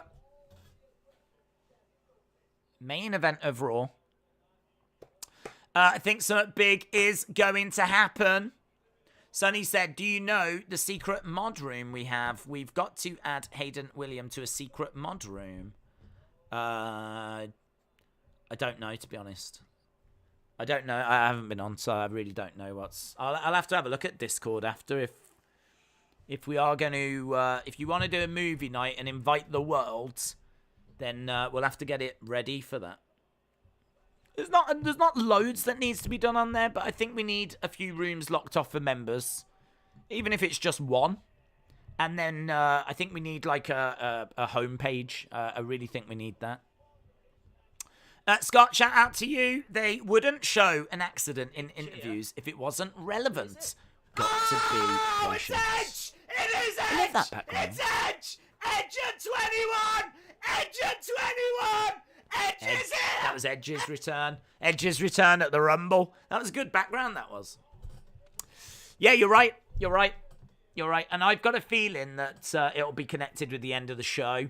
I don't think they will play it over to next week, but someone told me there is talk about a Police Academy reboot. Oh. Darcy said, what's impressive is they're telling the story in the background without pointing to it. If Vince was in charge, we would have had 3 vignettes showing a car crash. That's true. And how great that the car crash happened. You're absolutely right. And there was no cameras to see it. Because the cameras aren't always going to be there, are they? So it actually feels quite realistic. They make it feel quite realistic. You're absolutely right.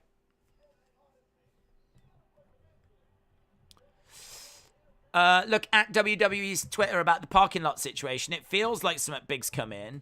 Love the content and the streams. Love the content and the streams. I appreciate it, dude.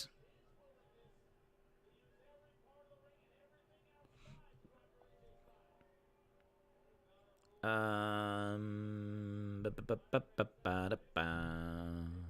have a look. I want to have a look, see what they're saying. What are they saying? AJ is down, Miz on the outside. What is going on in the parking lot? Says WWE Twitter. Yeah, we're asking that as well. They've done Name the Jobber as well. Look at that. WWE have done Name the Team, wrong answers only. Let's have a look at some of these answers. The Days team? Trenton. First thing I see is Trenton. Jobbers. Some future AEW World Champions. Josh Alexander and Will Ospreay. Daniel Garcia, Angelo Parker. Eminem and Dr. Dre. Me and my friend Mark. That was good. Softy Boys. The Softy Boys.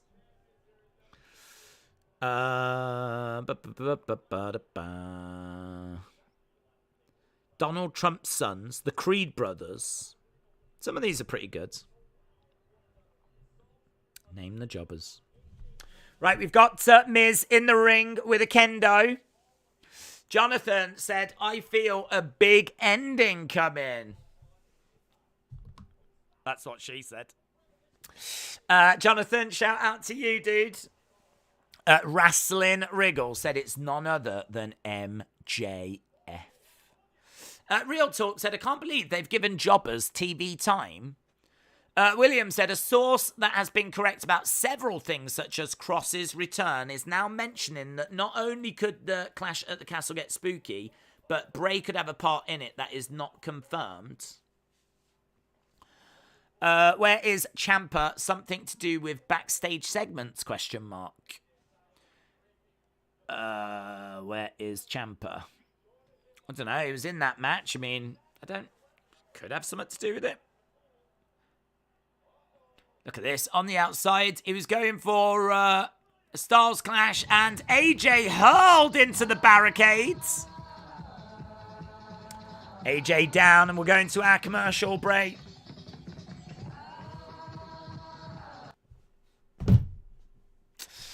Did I read that? Or let's have a look. Did I read it? I feel a big ending coming. That's what she said. I did read it. It's Kamala! Yeah! Do you like cheese? Cheese? I like cheese. I mean, I don't sit and just eat cheese, but I'd have cheese on a baked potato or cheese on a pizza. Sure. I'm not crazy about cheese boards. I know there's people that love them. I find them a little dry. Just a little dry. Not hating on cheese, but I'm just saying a little bit dry. Richard said, maybe Styles is at the car attack with Judgment Day at the end. Bum, bum, bum. Maybe. Keep your theories coming in. It's interesting. Ryan said, Dexter Lumis news leaked today. It'll be Lumis. Bum, bum, bum. Could be. Harry said, I just realised we could have the Rebel Heart return tonight. Expect happy tears, ladies and gentlemen. I don't know. Is Johnny Gargano the kind of guy that will crash a car for no reason? I feel like Lumis or Braun are the ones that I'm maybe leaning to, but Johnny makes sense because of us being in Cleveland. Johnny definitely makes sense for that reason. Don't know. I'm excited. I can't wait to see where we go. I'm watching Monday Night Raw, said Legend Killer. Dan of the Dragons says, classic Triple H storytelling. Plant the seeds. Get you thinking. Hook you until the end. It's good, isn't it? Erase Your Mind says, big climax. Boobs. Big Cass. Big Cass. I'm thinking Braun, says Trent. He's got a history of smashing cars, and that's the kind of car he drives. It's Rikishi. He did it for The Rock, says Trini. I can't wait for a Fiend to come back, says Wayne. There's Sean Ross Sapp just tweeted. What did he say? Just that he's live after. 10 minutes ago, he said, we see the car that crashed earlier being loaded into a truck. WWE staff are running. Whatever's going on, it's got a bunch of people intrigued. So he doesn't know. He does not know.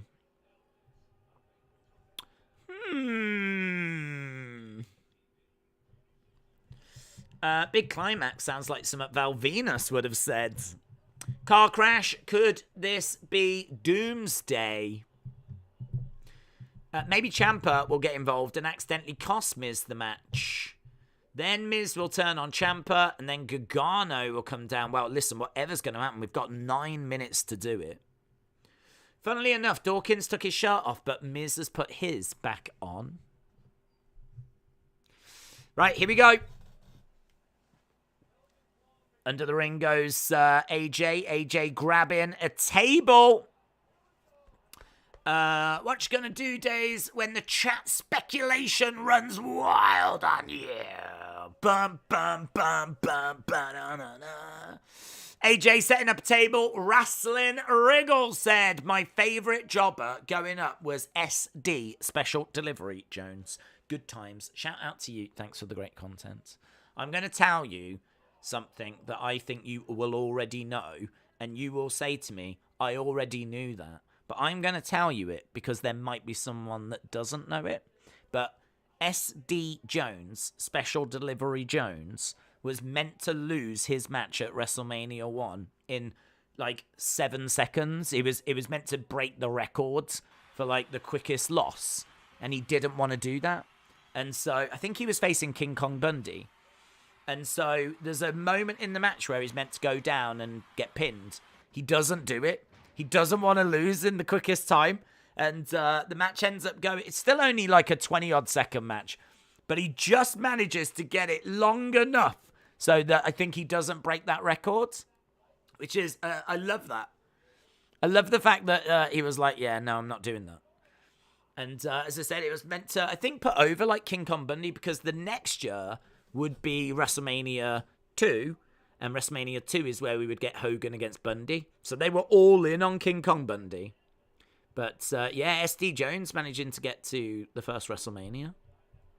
Great jobber. Great jobber. Got his own figure as well, didn't he? LJM figure.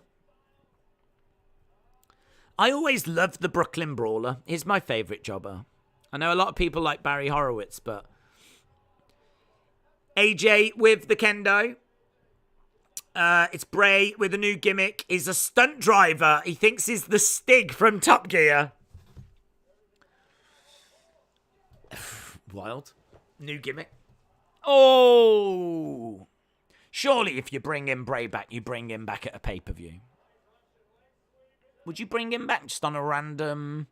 If you was bringing Bray back, wouldn't you do vignettes and bring him back at a pay-per-view? I would.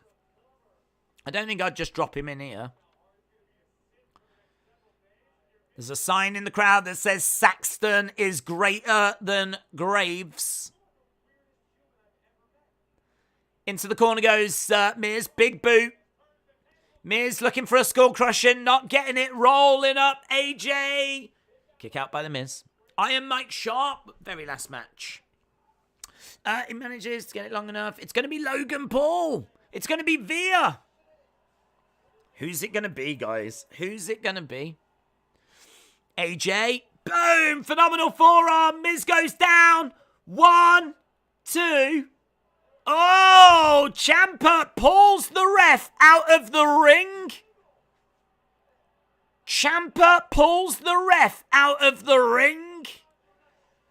So that's an interesting moment. That's an interesting development. Now we've got AJ having to deal with Ciampa. Ciampa getting thrown into the ring. So he's got Ciampa. Looks like he was going for the Styles Clash. He has a look. He sees the table. He's going to hurl Ciampa over the top. Ciampa hangs on though. So, Ciampa getting involved. He's going to look to suplex AJ through the table, but no joy. Again, looking for the suplex. Going for another suplex. Forearm strike. AJ backing up. Oh, Ciampa through the table. Ciampa through the table. Here's Miz. Miz rolling up AJ. 1, 2. Kick out by AJ. Oh, big strike. Miz goes back to the corner. AJ comes over. He gets put on the outside. Miz has grabbed the chair. AJ looking for that phenomenal forearm. He gets hit with the chair. AJ goes down. Skull crushing. Oh, skull crushing. 1, 2. Oh, kick out. Kick out. So, kick out by AJ. Skull crushing finale.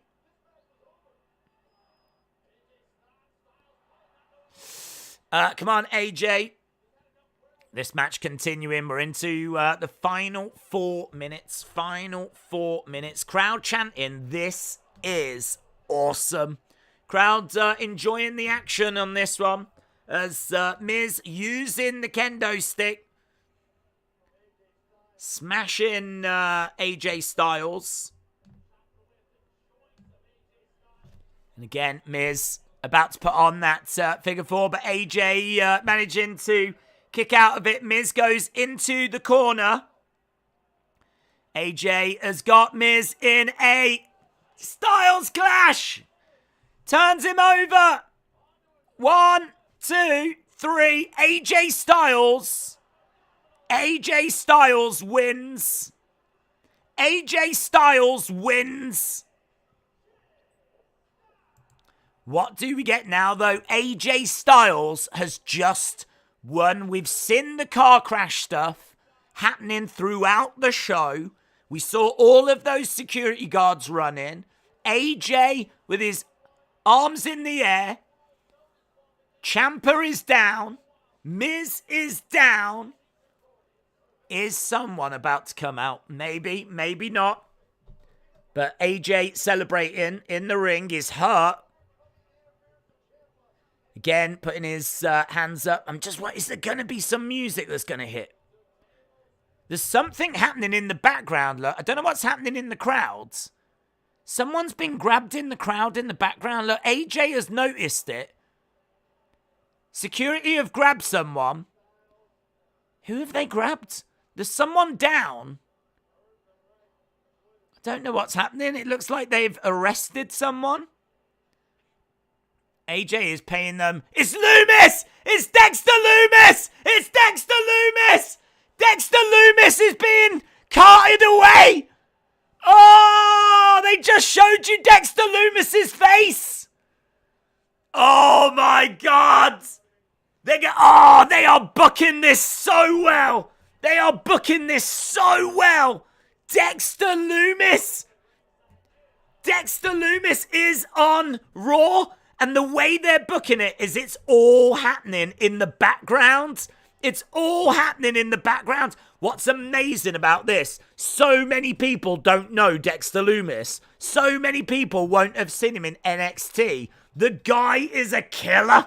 He's a silent killer. And he's now caused a car crash.